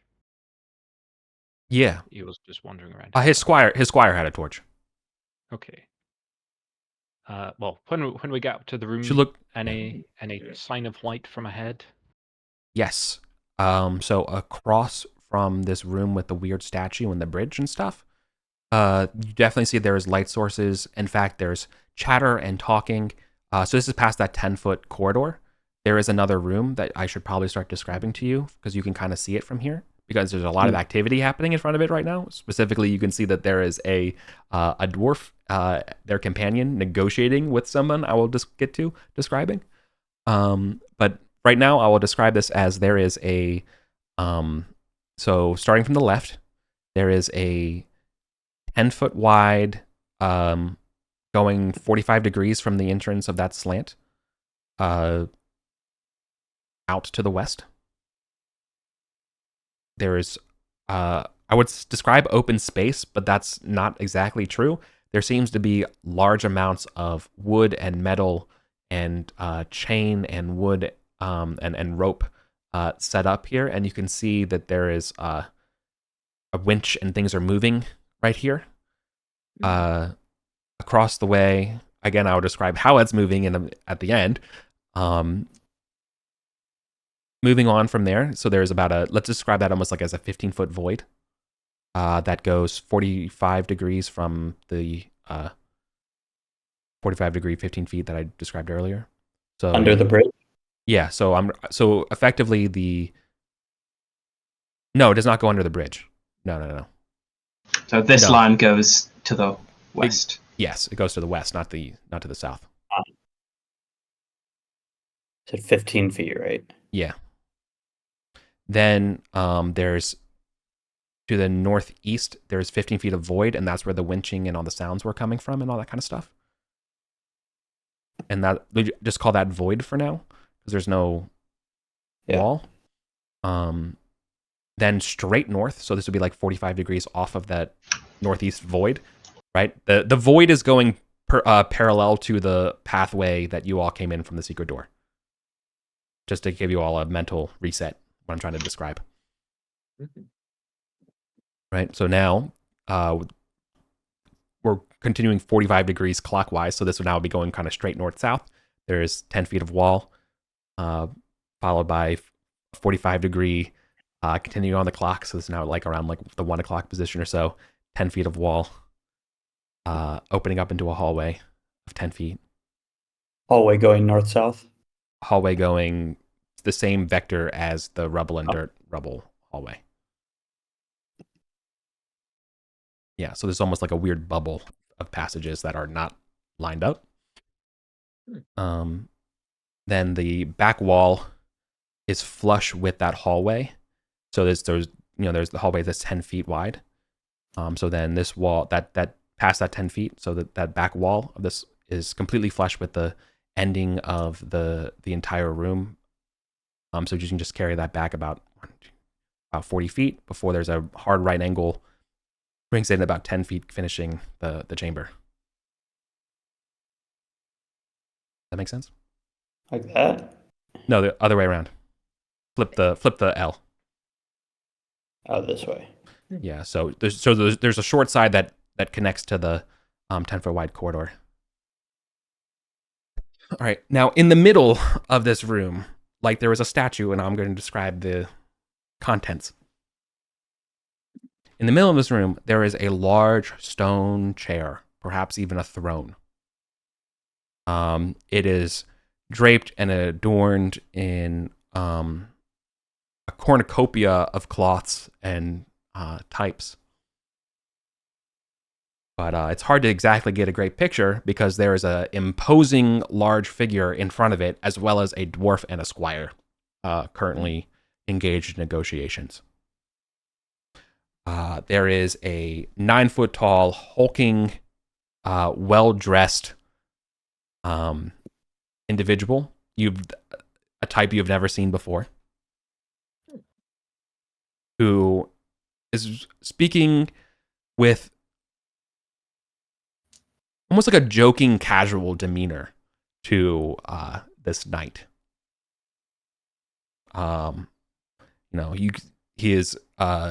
He shouts in a language to a couple laborers who are the same race as him, who are heaving and hauling up, the rope and the winches here that cars across the span. They're asking, It's not Atlantean, right, that he's speaking? No. It's a very curt order in a language that you've 100% never heard in your life. Okay.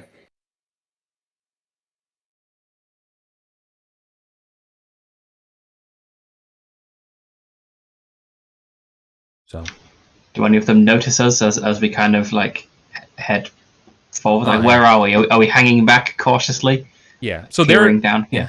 But so you can imagine they're talking in Arcantian, like to this imposing guy is talking in Arcantian in a thick accent to the this dwarf soldier knight and their squire, very casually, like, hey, like, how was your business? And he's like, okay, fine, keep your steel trap. Like, you don't have to tell me what's going on. And the dwarf is kind of like, yeah. Like the demeanor about mushrooms versus the conversation with this fellow is very night and day to you. But yes, I believe that because this guy would be facing you, and like to them, they would probably see the light and be like, oh, are these hey, those some of your companions? Like, are those friends? And this like loud, boisterous, rough accent, and they turn around and yeah, they will see you. And the dwarf just looks, sizes you all up, and turns around back to him and says, no. Do we have a dwarf in the party? Yeah. I'm back at the I'm still at the doorway. at the concealed door. Yeah. The dwarf takes off his helmet. That like the visor was kind of up, right? Like literally, like think like arm, like not literally, but like like gothic plates, so it's like full like visage, like kind of like down, right, and like tight flourishes and those little circle things that go in the joints. I don't know what you call it. Lauren, help me out. Line rondels. Yes. Okay, yes. They got the rondels. Yeah. Yeah. So they take off their helmet, and you can see that they're they could definitely use a tan, maybe vitamin D deficient. And more noticeably is that they are clean shaven, which is very weird for a dwarf. And thirdly, they have a scar on their forehead.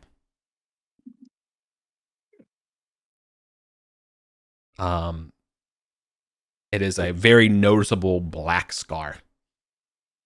So you can almost like think they're like you could almost forgive them for thinking they're undead. Their squire, it looks very much like a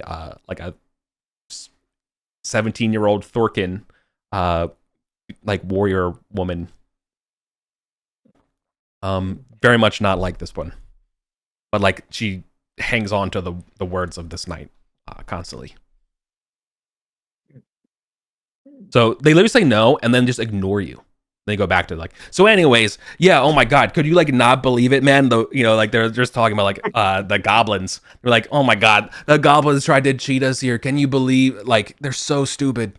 There's like literally just having a nice casual chat, like you would at an office, like around a cooler or something like that. They're just trying to, how's the weather? How's your business? And the dwarf is not friends with them and not being chummy. The chumminess is expressed one way.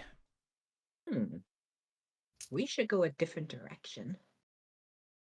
So I don't know. People down here who don't want to kill us or rob us on sight. Yeah, it's quite rare. Yeah. Heaven B is willing to step forward. If you're willing to do the talking, then most certainly.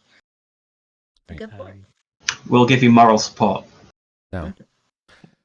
I'm a good talker. Heaven B will cautiously step forward, but not in a way that looks like he's eavesdropping, more like he's waiting his turn to, speak with whoever's. Yeah. He'll wait until he's kind of acknowledged. I'll walk up with you. So, there's additional parties to the conversation as you walk forward. You can see that this imposing Hulk of a figure, think of like Conan, if Conan was a Hulk, right? Mm-hmm. Like very, very muscular, almost like Charles V kind of jaw.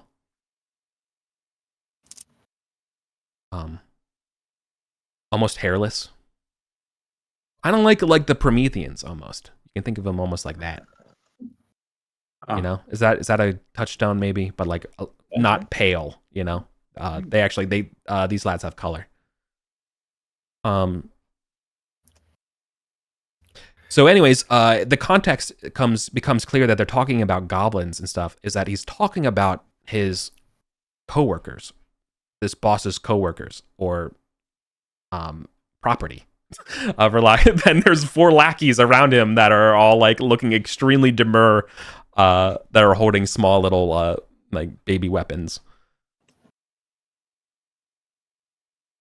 I'm saying they're useless. No, No, they are absolutely not speaking. They're staring at the floor. They're like kind of wearing rags. Oh. And and he's like, they had the audacity to try to steal from me, or like, this kind of thing. I should just chuck them off the ledge here. But it's hard. It's so hard to find good work these days. They're not like,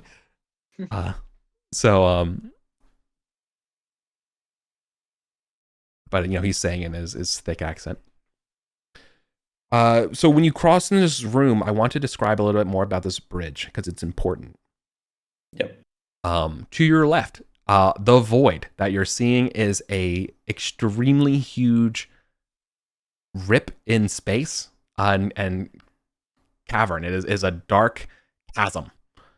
The bridge that you're seeing expand over, it goes about 30 feet, right? And actually gets to the top.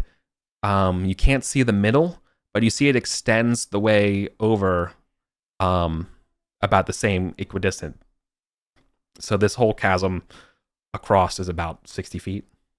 You can definitely not see the bottom, right, from here. But this is important.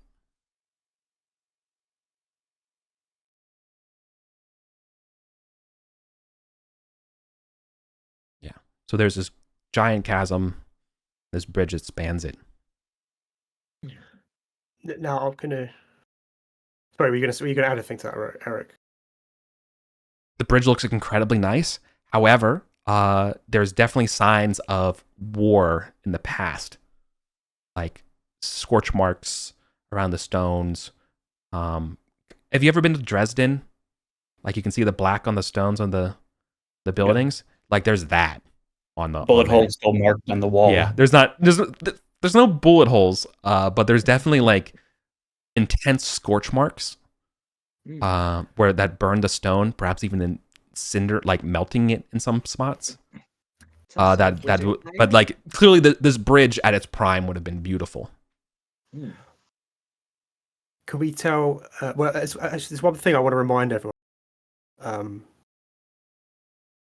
When the expedition when Acreon died, we went not in the north tower that we came down here from.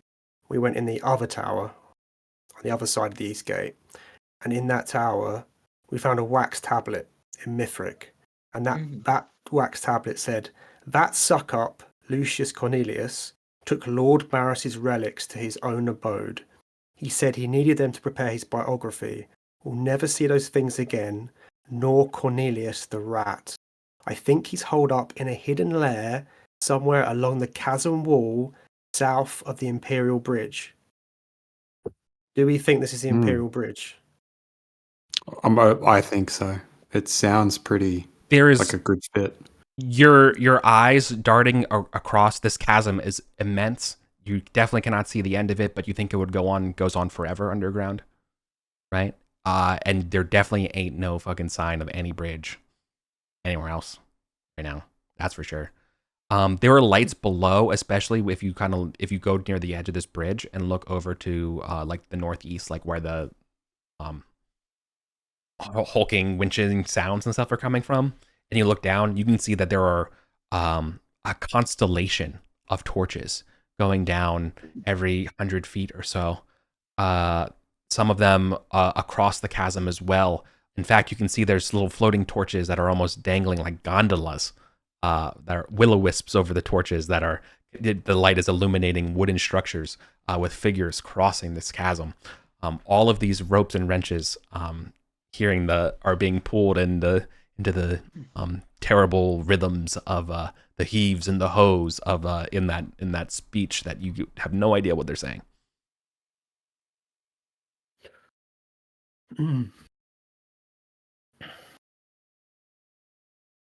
This is an economic network. This is a transportation like system, very complex. Like this, I'm trying to stress the complication and enormity and complexity is really the word I'm looking for to this.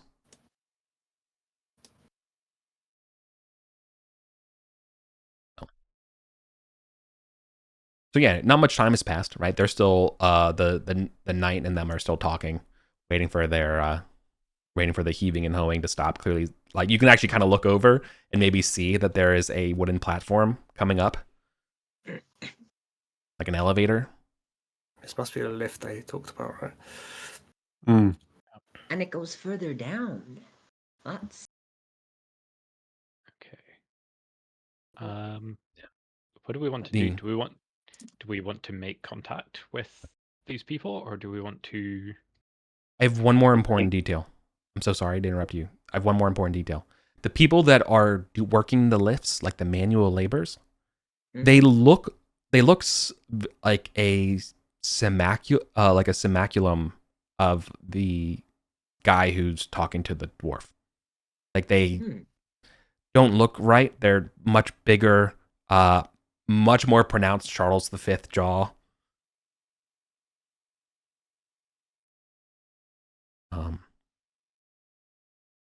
Yeah. All right. Hairier.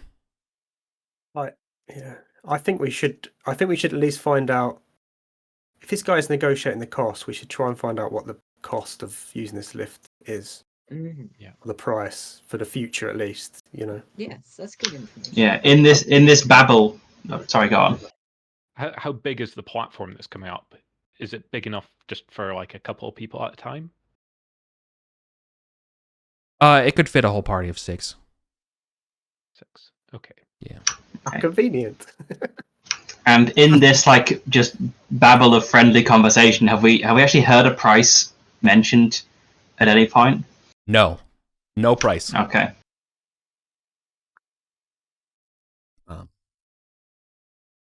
You do hear something though that is relevant though. The dwarf's like, okay, fine. You like to keep your business though, but I don't see your passport. And he's like, I don't need one. He's like, okay, you want to go talk to the Thane without your passport? And kind of gives him a little punch on the pauldron. The dwarf does not move. Stalwartly stands from the punch that would have probably knocked over one of you all, even in a playful way. Okay. Do we want to wait for the grumpy dwarf to leave and then speak to the chatty guy? I'm really I curious. think let's get more information. Yeah, let's not interrupt someone who can take a I don't punch know that what would knock us over, and he seems a dwarf without a beard. Don't want to awkwardly sidle into the conversation. Yeah. Okay. All right. I think we're just waiting for the lift to come and take away the dwarf before we approach. And Unless contact they gesture us over. So you all definitely look like you're tourists. You know what I mean? I mean, you look at your adventurers. You're not like an idiot, but you definitely look like you've never been here before because you're definitely doing the tactical analyzing exit routes, looking around, analyzing the sound. You know what I mean? You don't look comfortable. Yeah. Okay. Are we able to return from this? yeah, I was going to ask that. Back to the group? Yeah. Okay. You definitely, for those who are noticing, I think that while you all are moving around kind of suspiciously, I feel like maybe the large figure is probably keeping an eye on you, trying to figure out what you're doing, because you're kind of, imagine you're going to a shop and you're just kind of going to the front of it and then leaving and then kind of coming back and you're acting kind of weird,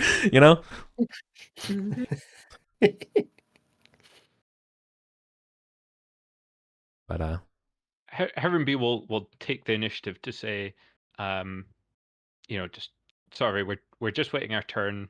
We're not sure what the social etiquette is here and don't want to intrude. Yeah. Oh, that's fine. They say, fine. We'll be with you shortly. So anyways, then it goes back to their conversation. This fella's gregarious. I'm curious about this stone tablet thing. While we're waiting, are we able to look around this wall near the bridge? If there's any like hidden doors or anything like that? Yeah. This place has been well worn by footprints and boot prints, and hands have touched these walls for millennia. No, there's no sign of any sort of displaced stone or breeze or anything like that. Right. Just thought I'd eliminate it as a question. For sure. Any other curiosities, questions? Got a lot of curiosities and a lot of questions, but this statue, can I have a look at it without really touching it? Can I see if there's any, if like any of the other statues you've seen, it can be manipulated in any way? Sure. And while we get to that, and while we get to that, Steve, I think you have satisfied the requirements of your oath at this point. Yes. Woohoo! Okay. Yeah. So looking over the statue, it is not articulatable. There's no pins or rods in it. It is made of one solid worked stone. Are there any inscriptions on it?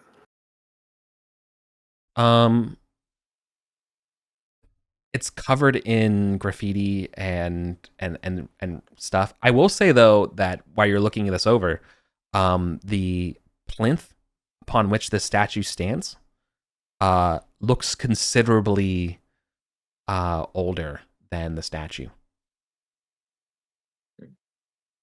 Like maybe this is a new statue.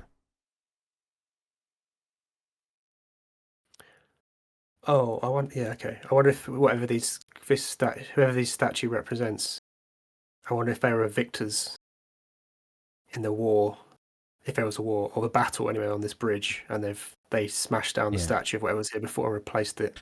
You know what? With a statue themselves. Yeah, forgive me. There is some kind of details because you are kind of looking at the plinth, right? Yeah, you see that there are large hulking figures that like in conflict with amphibian beings. Oh well, I guess I wasn't technically there, but if Calamanos had told me about the mosaic basement with those amphibious beings, remind us of those. It's all the bipedal salamanders. Definitely, yeah, big salamander energy. I wonder if these are the hoppers then. Yeah, that we've heard about. What's weird, I think, yeah. So there are some like normal like. When I say normal, I mean the implied kind of style of art that would show, like a hoplite, kind of like spear shield out, and these hulking guys like that. But instead, they are actually riding chariots. But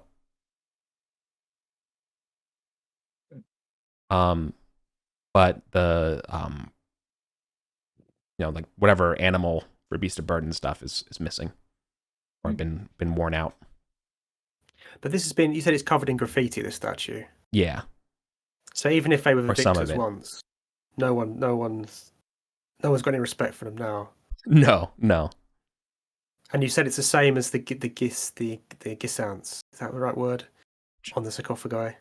The Gisant or the Gisant statue is the same on the sarcophagi, not the plinth. Hulking guys is very different than tall, lanky guy. Okay, so the statue itself reminds us of the depiction of on the sarcophagi. Yeah, but the plinth kind of looks like the dude that's talking to the dwarf right now, like hulking Conan warrior figures. Right. Okay. So I wonder if this represents what's in that sarcophagus. I wonder if this is an old one. I don't know. Maybe. Yeah. But I will also note though that it's not just the Conans fighting the salamanders. There seems to be a couple drawings of some other folks.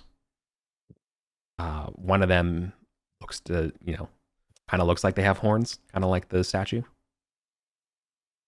That's about it. The other one, there's at least like 3 or 4 other like folks on that thing, and you're like, it's too messed up. Can't really tell.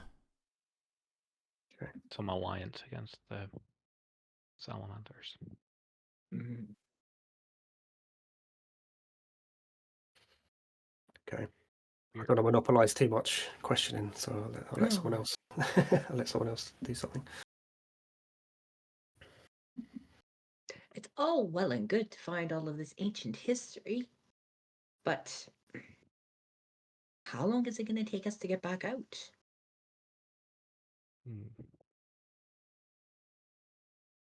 How long does good this is it lift about? take to get here? Right. I we need to go up. I was gonna let you all kind of finish your turn, and then the lift would have been here. Okay. Mm-hmm. Yeah, it's like okay, the waves them by. Mm-hmm. All right, and then you hear the hulking voice of the gregarious large figure. Slaves, go see what these guests want. They're making me nervous. He says in Goblin. Goblins We come had super forward. liquor. I speak Goblin. Yeah. I speak Goblin. So yeah, these four demure servants will come out to you and be like, "My master wants to know if you are looking for," and not making any eye contact. They're all looking at the floor. Master wants to know if you are looking to travel the lifts.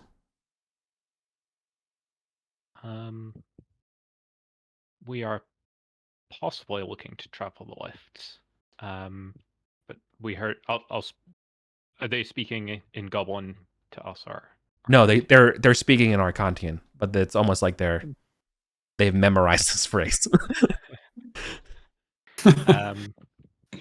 Possibly, but we heard mention of passports that are required. May we inquire as to the nature of these passports?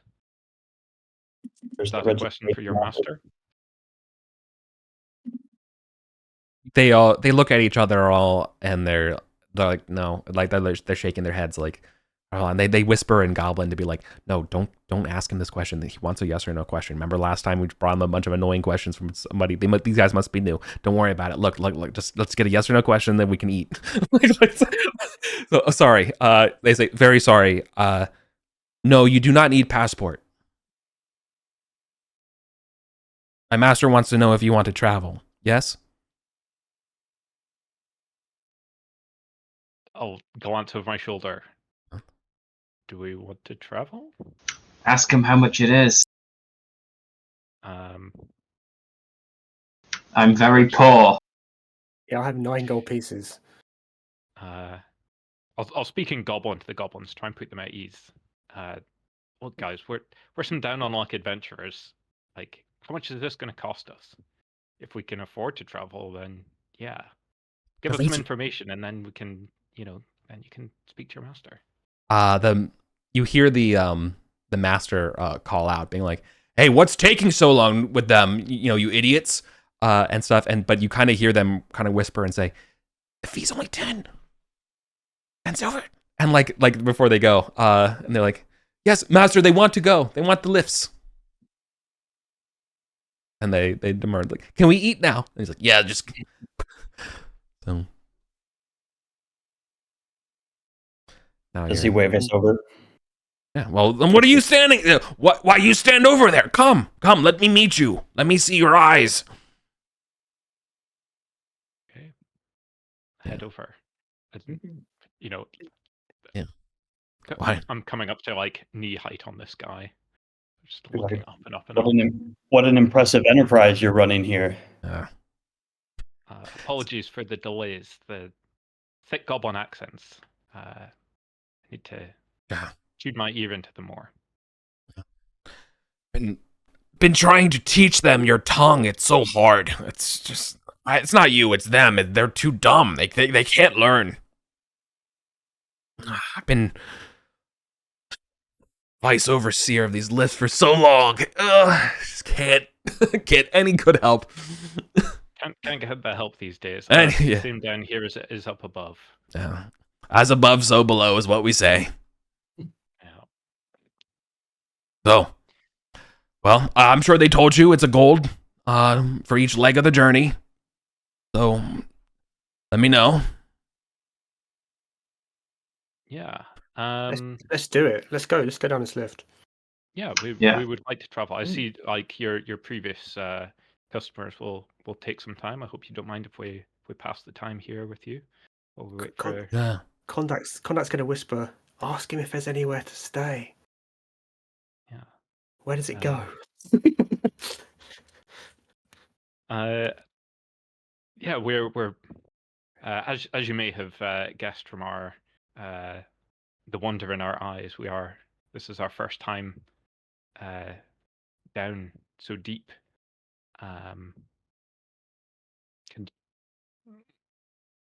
Can you tell us where the lift takes us? Well, this one down here takes you to the old inn. Says Conduct. Perfect. I hope they have some good beer there. I've worked up quite a thirst. I'm excited to have some delicious cloud cap stew. Connoisseur. You would like my associate that was just here.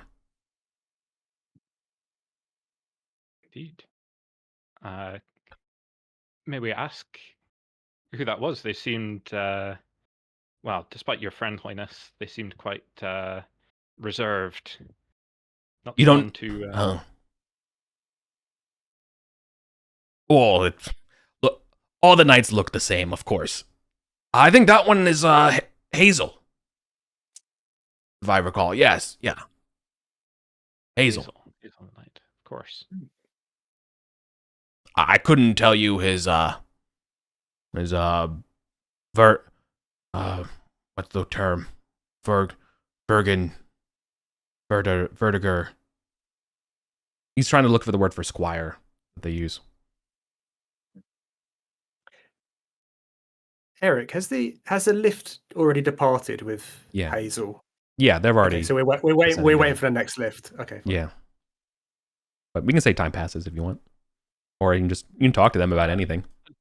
Yeah, I'd like to ask about the passport situation. We couldn't help overhear you mentioning like going before the Thane with a passport. Is that just if you wish to? Oh, that's no concern about you. Don't worry about that at all. Don't worry. Just don't go past the inn. You'll be fine. Okay. Well, we wouldn't wish to break any of the Thane's rules. He slaps his hands, or actually he slaps his knees and kind of looks down to you all on a little of a patronizing tone. And he's like, I get the impression this is your first time at the troll lifts. Yes, it certainly is. Well, To a point not last. Well, we have a great rate for you. It's 1 gold piece per leg. It will be 3 legs down to the inn. But, so I know it sounds like a lot, but I also know Isocorics. And he gives us sort of like, the innkeeper. Oh, of course.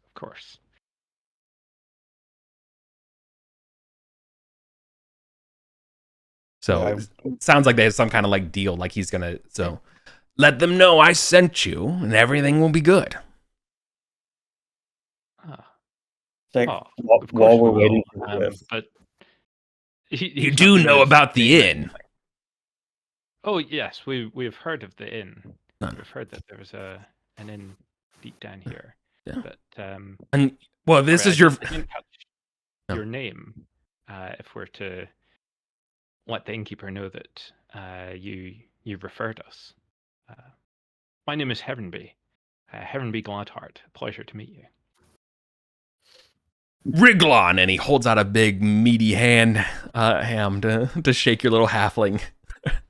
Or Like, maybe I he hold gives one you of like his a pinky. fingers. Yeah, you shake the pinky finger on it. I'm guessing he's a troll. Yeah, he must be. Yeah, he refers to himself as a troll. I'm just the humble overseer. Well, vice overseer. I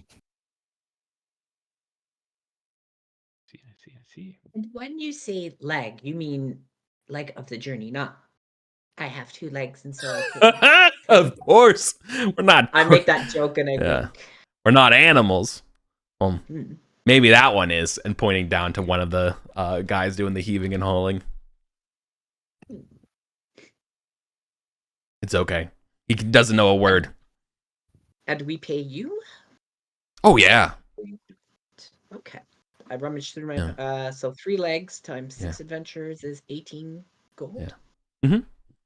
I will hand And you- over 18 gold. Oh, You thank you so much. can't. Yeah.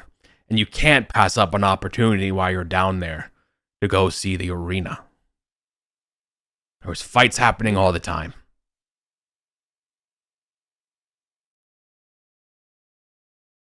The arena. The great arena. Yes. Yeah. We could wager on such fights. Of course. That's what it's there for. Ah, In fact, if you ever need some coin, tracking down animals, or new combatants for the arena is quite profitable. But I make enough coin already. yeah. Chuckles. It's like, and what would you think of our chances of competing in the arena? You should watch that. He doesn't say anything bad to you, though. I'll ask him if he gets many people traveling down to go to the inn or the arena. Like, where do his customers come from? I must admit, not a lot come from up. Most come from down. But plenty of, there's enough surface dwellers coming around. Get a lot of visits from beastmen or lizard men. Not so much the lizards, but occasionally, a lot of runaways. The life of the soldiering is not for them, so they try to strike it big in the arena. Or maybe protection at the inn. You do know about the rules of the inn. I can't be sent in there without you know the rules. Remind us, please. No fighting. It is a hollow ground. Makes sense. Just like my lifts. We mean nothing but peace here. Oh, I could tell that. I can smell that. Yes, I'm not the violent sort, don't worry. I don't suppose you get many goblins beside your assistants here traveling through. No, It's just that, all the time. I'd heard a rumor that The sneaky bastards try to climb the cliffs and jump on the lifts and not pay. Freeloading schmucks, or whatever, whatever derogatory slur they want to say. I don't know. I'd heard a rumor that the chief of the goblins was offering a bounty on halfling heads, and Oh, then No you one should else. wait right here. 1 second, let me get my axe. He points at you. That's true. Wow. Easy money. the heads of particular halflings. I didn't want to run into any trouble with any goblins coming by and getting confused. Oh, never. Folks your size, again, he looks down really far down to. He's like, no, never come down here. Don't know what you're talking about. Okay. You said there are some rules of the inn. You said there was no fighting. Is there any other rules? Oh, you gotta pay. Pay your bill. Don't Pay your- fight. Pay your bills and don't fight, and it's perfect. Okay. Do people come here often to trade? I guess more unique items they might come across. The So inn? like Oh, or yeah. just the inn, or if you have a rarities market or something. All the merchants show up at the inn, coming up and down from all the various levels of Arden Vol.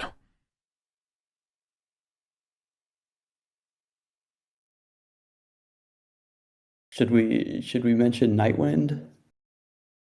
What do y'all think? Can't imagine No, someone I don't. wanting to trade that way after finding it. It's too good. No, it must be. Elizabeth must be using it, surely.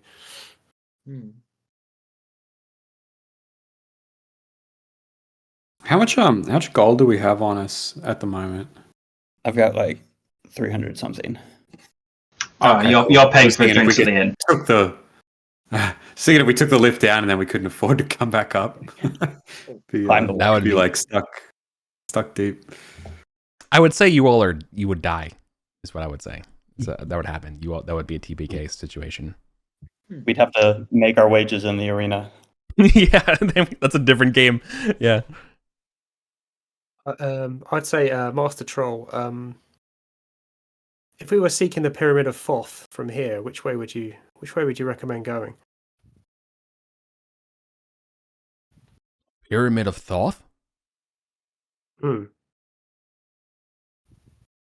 Little man, you're the wrong direction. My lifts don't go that high. Oh, really? That's a surface thing, right? Yeah. Balls. We've been down there a bit. There's some halflings up there. He looks at you, he's like, I don't know. I don't really concern myself with stuff up there. I kind of keep things here and below with my lifts. Okay. So we're not anywhere near the surface then? No, you're at least 500. I think if my math is right, you're like either 500 or 600 feet down. Okay. Similar level to where we were at the privy, right? Yeah. That was 650 feet? Yeah. Yeah. Okay. The first. Yeah, so the first leg down through the chasm we traversed with the footsteps, that was about 350 feet down. So that's about the pyramid level. Okay. Maybe we should get on this lift before we. Yeah. All right, lift's here. Run out of time. Yeah. So. All right. So we want to go down to the inn. Yeah. Yep. Mm-hmm. Okay.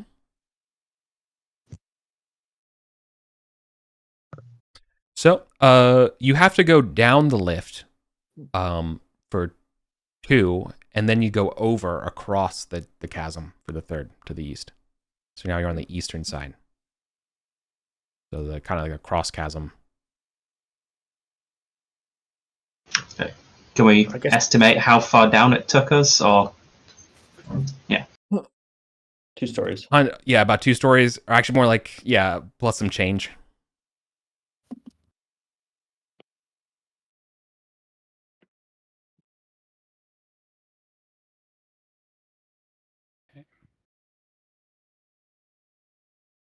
I have to open up 3 new maps. Yeah. How these all connect together? I I wonder if this is the same level as where we were with the privy. Sorry, stand by 1 second. I don't think Oh, you didn't actually have to cross over. You just had to drop 3 levels from where you were at to get there. You didn't have to cross across the span. Okay. No. Instead, what you're going to be left off on is a massive landing that is approximately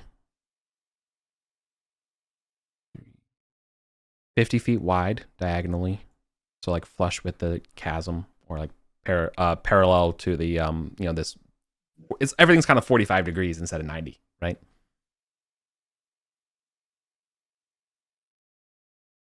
We can be on a totally new level here, right? This is going to be another map. Yeah. Further down. Yeah. But this place is all well lit, what you're looking at. And this is clearly like one of the major stops of this impressive, what is called the troll lift.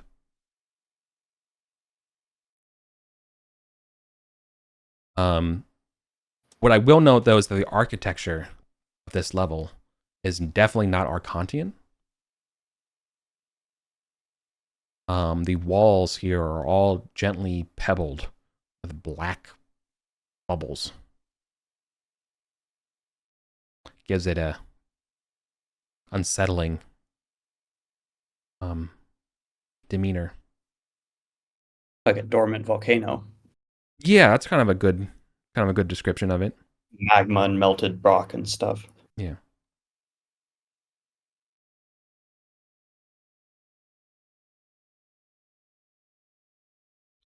Right. There are two statues in the. Sorry. Let me just finish describing the dimensions of the space. Right. So it's 50 diagonal. This is a. So it's 50 diagonal. Let me start from the left, right, and go clockwise around. So at the end of that 50-degree diagonal, it goes straight north. So that would be like 45 degrees off of that diagonal. So go straight north about 30 feet. Hard right angle, 30 more feet. So that'd be 40 feet total, north-south. About 20 feet, past 20 feet of that is a corridor that I will just tell you, leads towards this inn, because that's the most well lit, and there's obviously sign postage.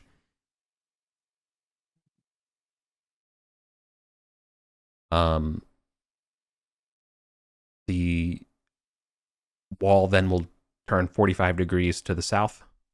I don't know where you're drawing, so I can maybe help you. We're down here. We're all down here. Yeah. No, flip it. Flip it so you're actually looking to the north.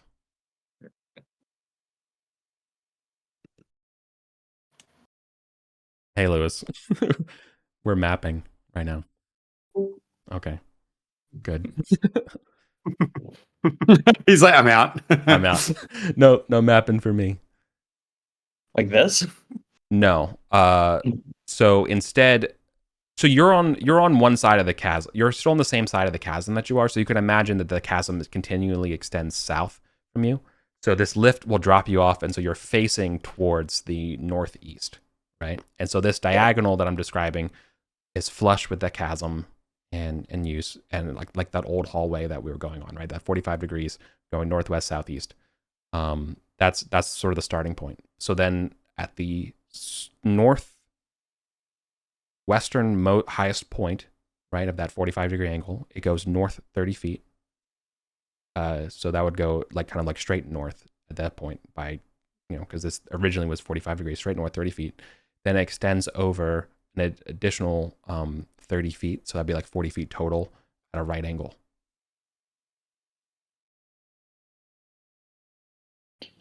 Just turns? Yeah, a hard right turn, because this is all carved. Yeah. And you said it was 40 feet? 40 feet wide total, yep. 30 feet from that corner that I just described to you is a hallway that's 10 feet wide that is very well lit with signage that says the Inn of the Lost. Or actually, we'll also say above that, the House of Isocorix. We're definitely lost right now. Yeah, I know. That's fair.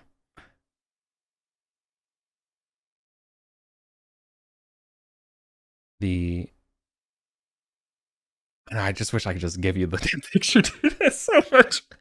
Why is everything fucking diagonal, dude? This is insane. Why would you do this to me? Okay, sorry. Okay, I'm back. I'm together. I'm composed. I'm collected. You're doing well, Eric. Okay. There is a 5-foot 45-degree diagonal that is parallel to the diagonal to the chasm at this point, so it's going southwest. There's clearly, it opens into another kind of corridor area of the room that you're kind of standing in from these lifts. This corridor will be extending to the northeast as far as your eyes can see.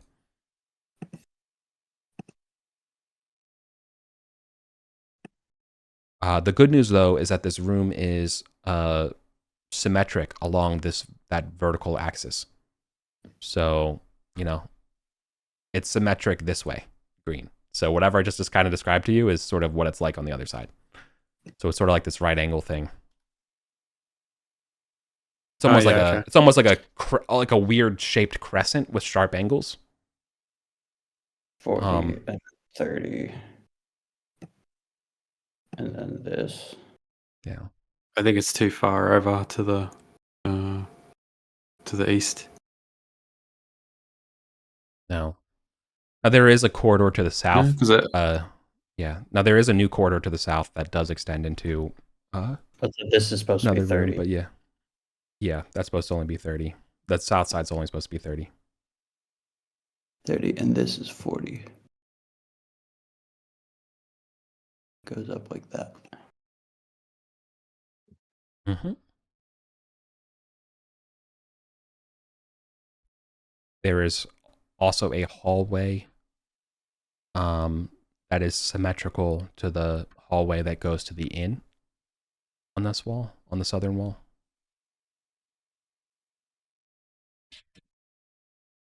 It's not a door right there for that. It's actually it's a hallway 10 feet extending north. There is a sign here that says House Isocorix ahead. Isocorix. Yeah, and because it's a sign, and it's actually written in Arcantian, you can see that like it was originally there's Mithric, Arcantian, Goblin. There's like it's almost like a Rosetta Stone kind of thing of like it's in all the languages down here.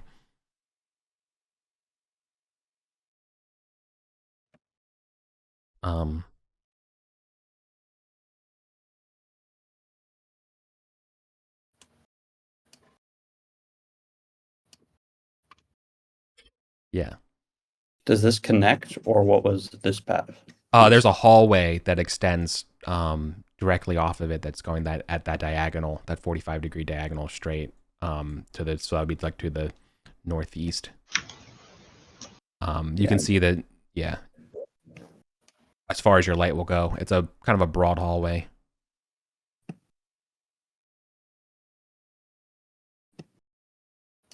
This sort of like almost slimy, pebbly architecture definitely continues down this that corridor.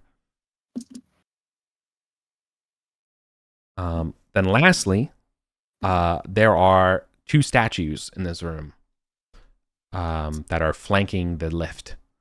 They're about 10 feet from the edges for each side.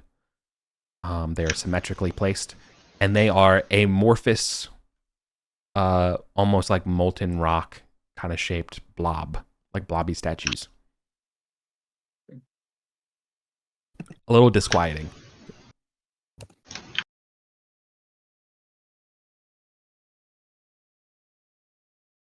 Do they look like they were melted into that or carved that way?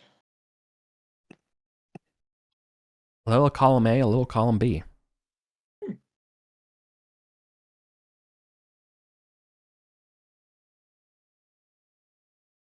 Maybe that's what happens if you fight.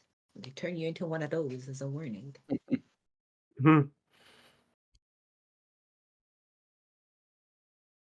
Shall we go greet the innkeeper? Find ourselves some dinner and a bed? Yes. I want this mushroom soup, just like Mum used to make. Yeah. Mm-hmm. So, there is a extreme tonal shift that happens when you go to the House of Isocorix. The pebble weird sliminess gives way to a refurbished Arcantian like administrative building. In demeanor with columns and stuff of Arcantian design.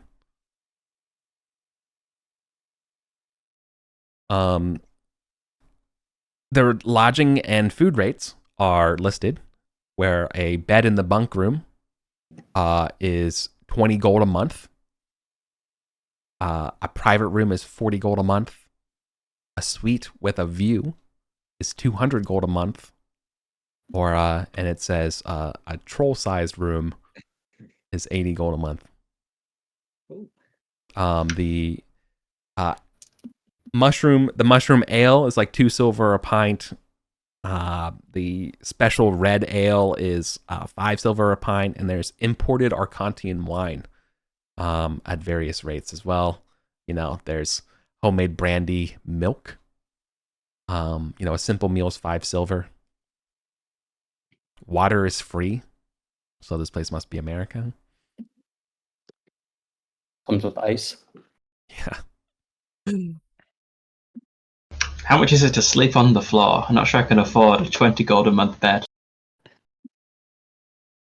I think I can start the party. Remember? Yeah, how many fit in a private room? 6, maybe 9. Anything more, they'll think you're kind of taking advantage of the room. Okay, so we could hire a private room for a month and then.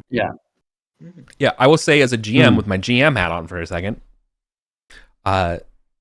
Yes, if you would treat with the innkeeper and get a room here, this would count as a new starting location.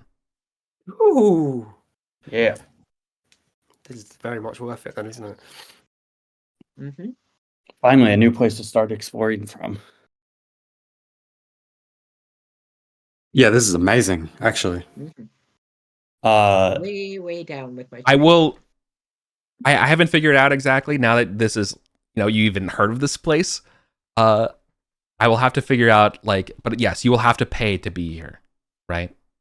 Like the number one thing about this place is that you absolutely have to pay.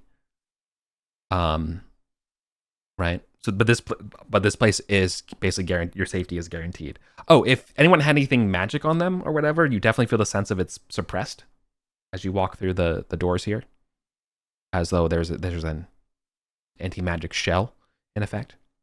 But the rest of this place has kind of candles with continual light and stuff like that. It's like a very nice, ritzy style Arcantian, not bed and breakfast, but Is it just a square by chance? God no, dude. It's just don't worry about it. Is what I'm gonna say. Okay, there's a million small ass rooms. I'll just We put don't a have to worry square. about we'd have to worry about Yeah. the tactical possibilities of this room. I don't think quite. No. Not yet. Not yet. What are the clientele like in here? Is So- it a clientele? Yes. This place is popping. When you come in, there are some not too many beastmen. There's a couple goblins. There's clearly like several Arcantian wizard types. There's a handful of Veramani. There's a lot of like adventurers who are clearly experienced, with the scars to prove it, right? Do we see the angels? No, they're not here. But you would think the angels would definitely not be Associated with this rebel? No, that's not what I mean. I mean the angels would certainly fit in here. Like this is the level of caliber of people down here. But there's also some lower riffraff like you, for sure, right? But then there's even higher people who are sitting above them, who are in private rooms and things like that, or doing stuff, making moves. Now, do you want to go talk to the proprietor and get something set up here, or you did pass a sign that says trader's room, not like trader as in betrayer, but as in merchant stuff, which was actually an arrow going the opposite way to the inn. I mean, Yes. I Yeah. was just gonna say, I think we should treat with the proprietor and Yeah. get Secure our budget. a room, secure that before we start. Yeah. Get ourselves killed doing other things. I guess I can walk up, be like, "Hey, we heard this is the best inn in town. Insert name of troll guy. Riglon. Riglong, yeah. Said we'd fit in here. We're looking to rent a room and some meals." Yeah.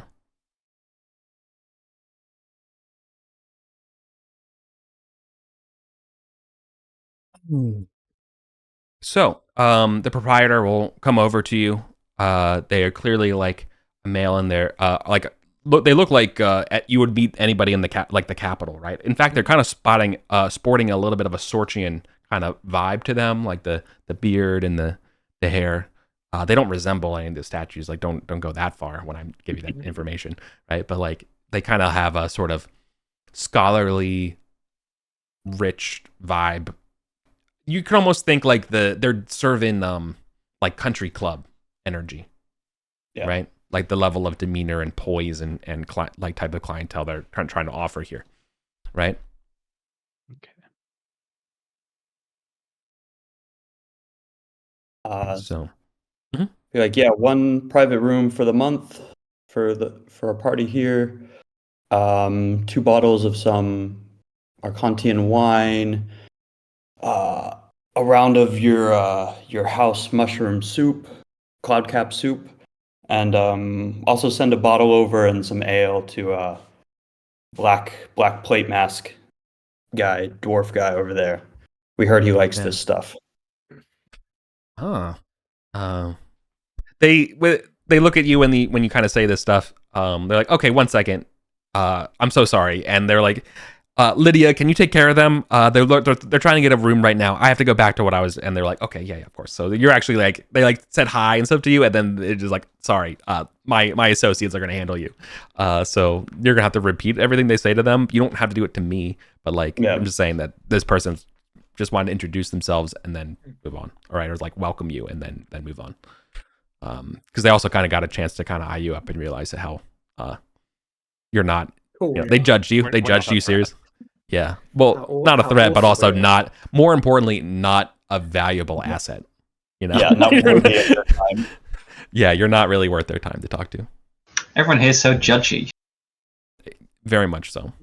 We've got a lot of potential. So you're looking for a private room, right? Yes. That can fit the 6 of us. Okay.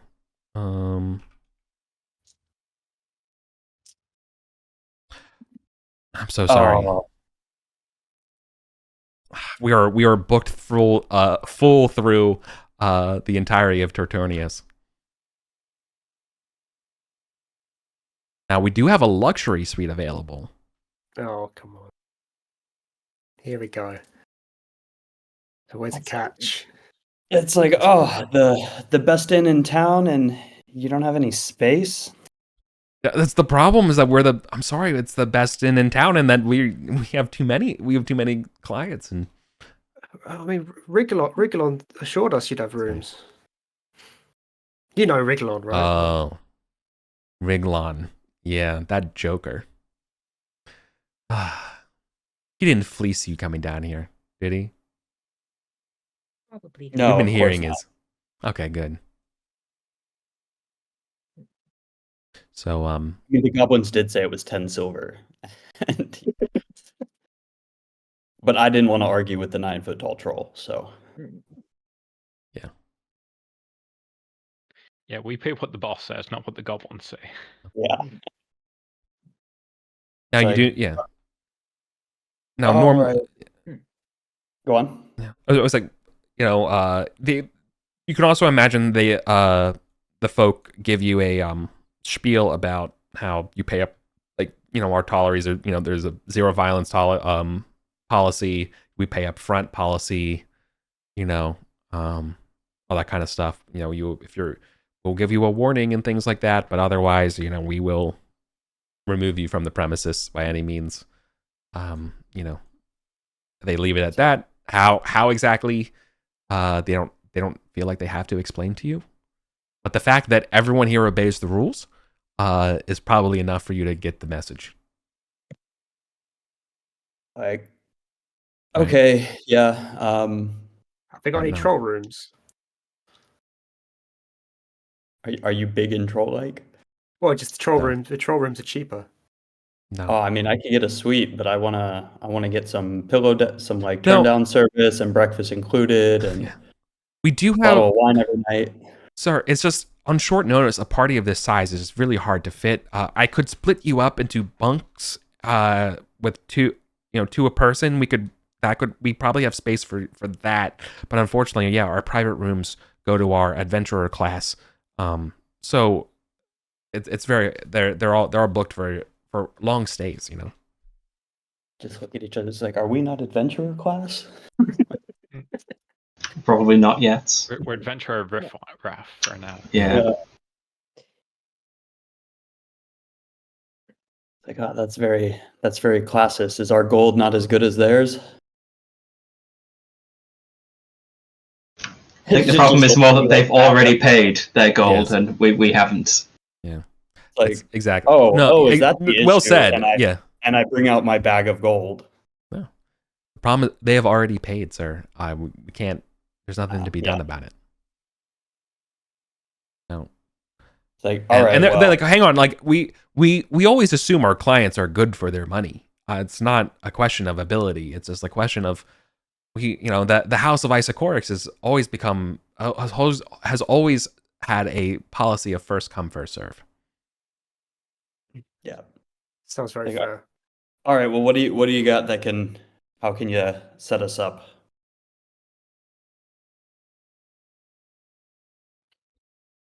So, get 6 beds at 20 gold a month. I think we can do 3 goblins to 1 bed, right? 2 goblins and a halfling. It's fine. You could probably buddy up halflings if you really wanted to, but yeah, you would actually have to get a bed in the bunk room rather than a private room. Is what I'm trying to say. So that would be 20 gold a month, or much worse. So yeah, for a bed in the bunk room and 2 simple meals per day for a month is 25 gold. Because assuming you have to eat. So that's gonna be 150, right? Yeah. For all 6 of us. Mm-hmm. Yeah, I mean it's cheaper than the suite, but you lose privacy. Now, I don't think anyone would have the audacity to steal from you in here, but you definitely lose the sense of privacy. Yeah, but there's no suites available anyway, right? There's nothing. Yeah, this is this or nothing. Yeah, let's go for it then. All right. I can cover it.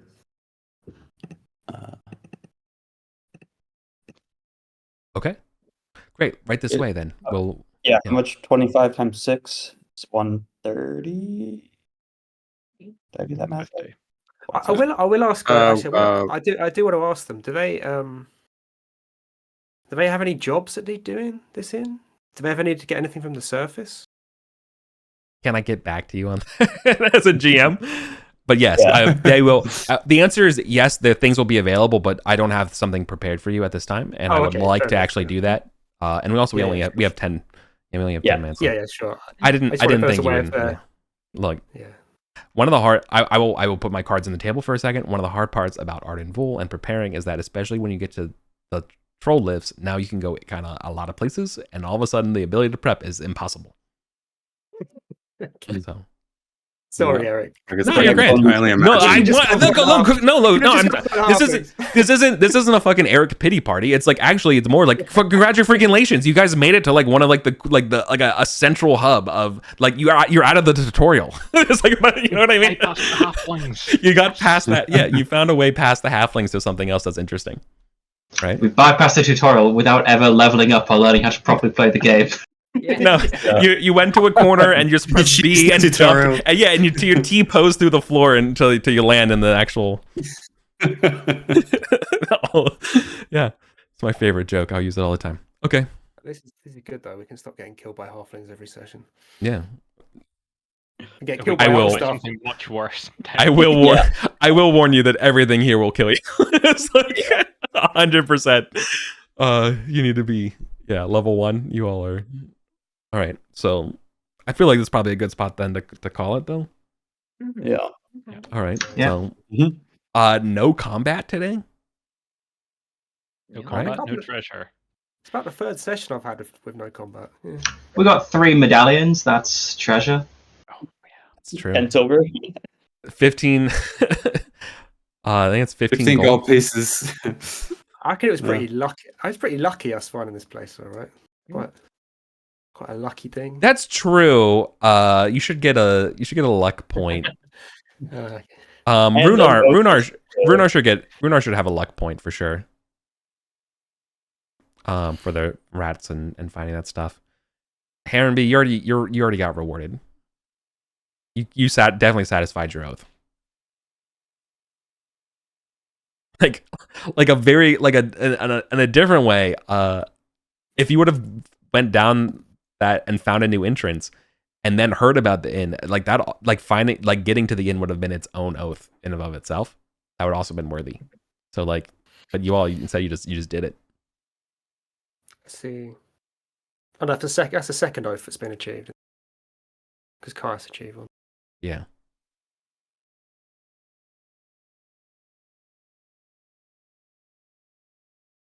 What do we have to do about Kondak's oath? Because obviously he said he'd recover Nightwind. Didn't really make any progress towards Yeah. that. No, but Well, we made some progress. We found out that not so many lizard men come here, so this is probably not where we want to be exploring to find Nightwind. yeah, you can. No, honestly, yeah. There's a lot of levels and floors in this dungeon. Figuring out where somebody could have taken this shit is very valid. That's 100% accurate. Yeah, we can talk to the trader. Yeah. Look, remember the way I come down on oaths is that it's kind of up to the group to decide that, you know, someone, hey, this guy hasn't done this oath, or this player hasn't done this oath in like 6 sessions. You know? Yeah. Let's talk about it, right? Something like that. It could be 6, it could be 5, it could be 10. Depends on the circumstances, right? But the point being is, as long if the group kind of agrees that you've been kind of shirking it, then we'll have that discussion, right? But otherwise, don't worry about it. I'd say finding an inn actually inside the dungeon where you're going to be able to pick up news. That's a milestone step. Yeah. Tracking something down. Yeah. If we were using like 3d6's feats of exploration, like this is a huge, you would have gotten milestones for days today. There's been a massive XP opportunity today, but nope, it's gold for XP, and your reward is the exploration itself. The friends we made along the way. Yeah. Are you going to have to come up with a whole new downtime table just for this inn, Eric? Is that? Don't. But using this place to research and like do stuff is definitely interesting. Now, this place does have a market. You can absolutely trade basically anything from the like standard equipment can be bought and traded down here. That's for sure. But and like I said, yeah, there's definitely going to be some jobs for some mercantile acquisitions. As you could tell, if you can somehow figure out a way to be a wine merchant, you could probably make some decent money.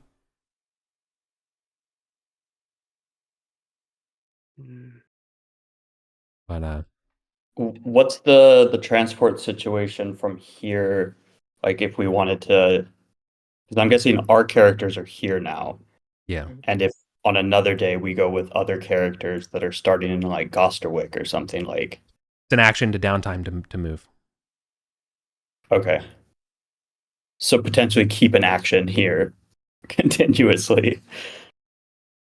Yeah. So yeah, it would be a downtime to get to the inn. Yeah. And to get out, I guess, too. Honestly, yeah. I would, given the risks. Yeah. Okay. I would describe those as both basically downtime actions. So otherwise, your character might just have to stay here and hope to God that you can adventure with someone else down here for a month so you can get money to pay your bills, or you die. Like, yep. The answer is if you can't pay your bills at the end, you will die here. Is my final answer. Normally, you get kicked out, and it's a survival thing. And if there's any enemies around, they'll probably gank you. But like the simplest way to say it is that you'll just die. You get lost, get captured, whatever. Right. Okay. No loyalty checks. Some of y'all are signed up for Wednesday.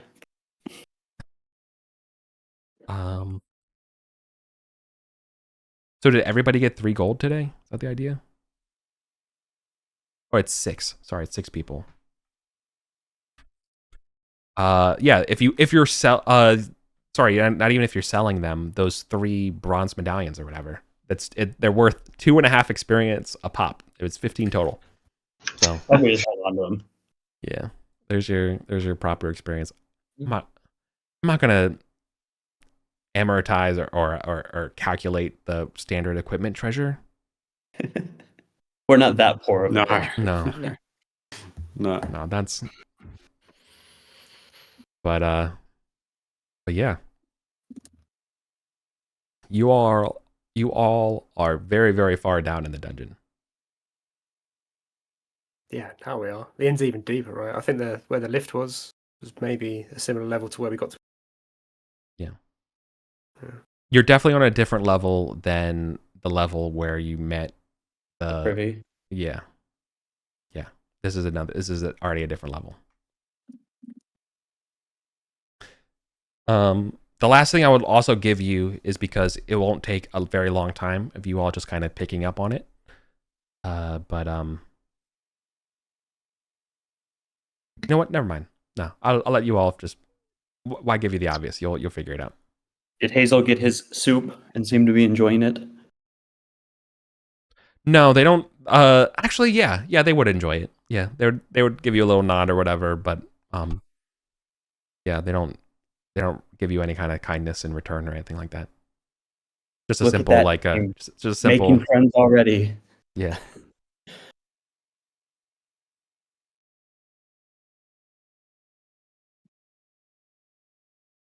So. Okay, I need to go lie down. So I'm gonna Yeah. go lie down. Mm-hmm. All right, I think that's the game. Yep. Cool. Awesome. Yeah. Great session. Thanks for running. All right. Yeah. See ya. Bye. Catch See ya. you Yeah. See you, everyone. Bye.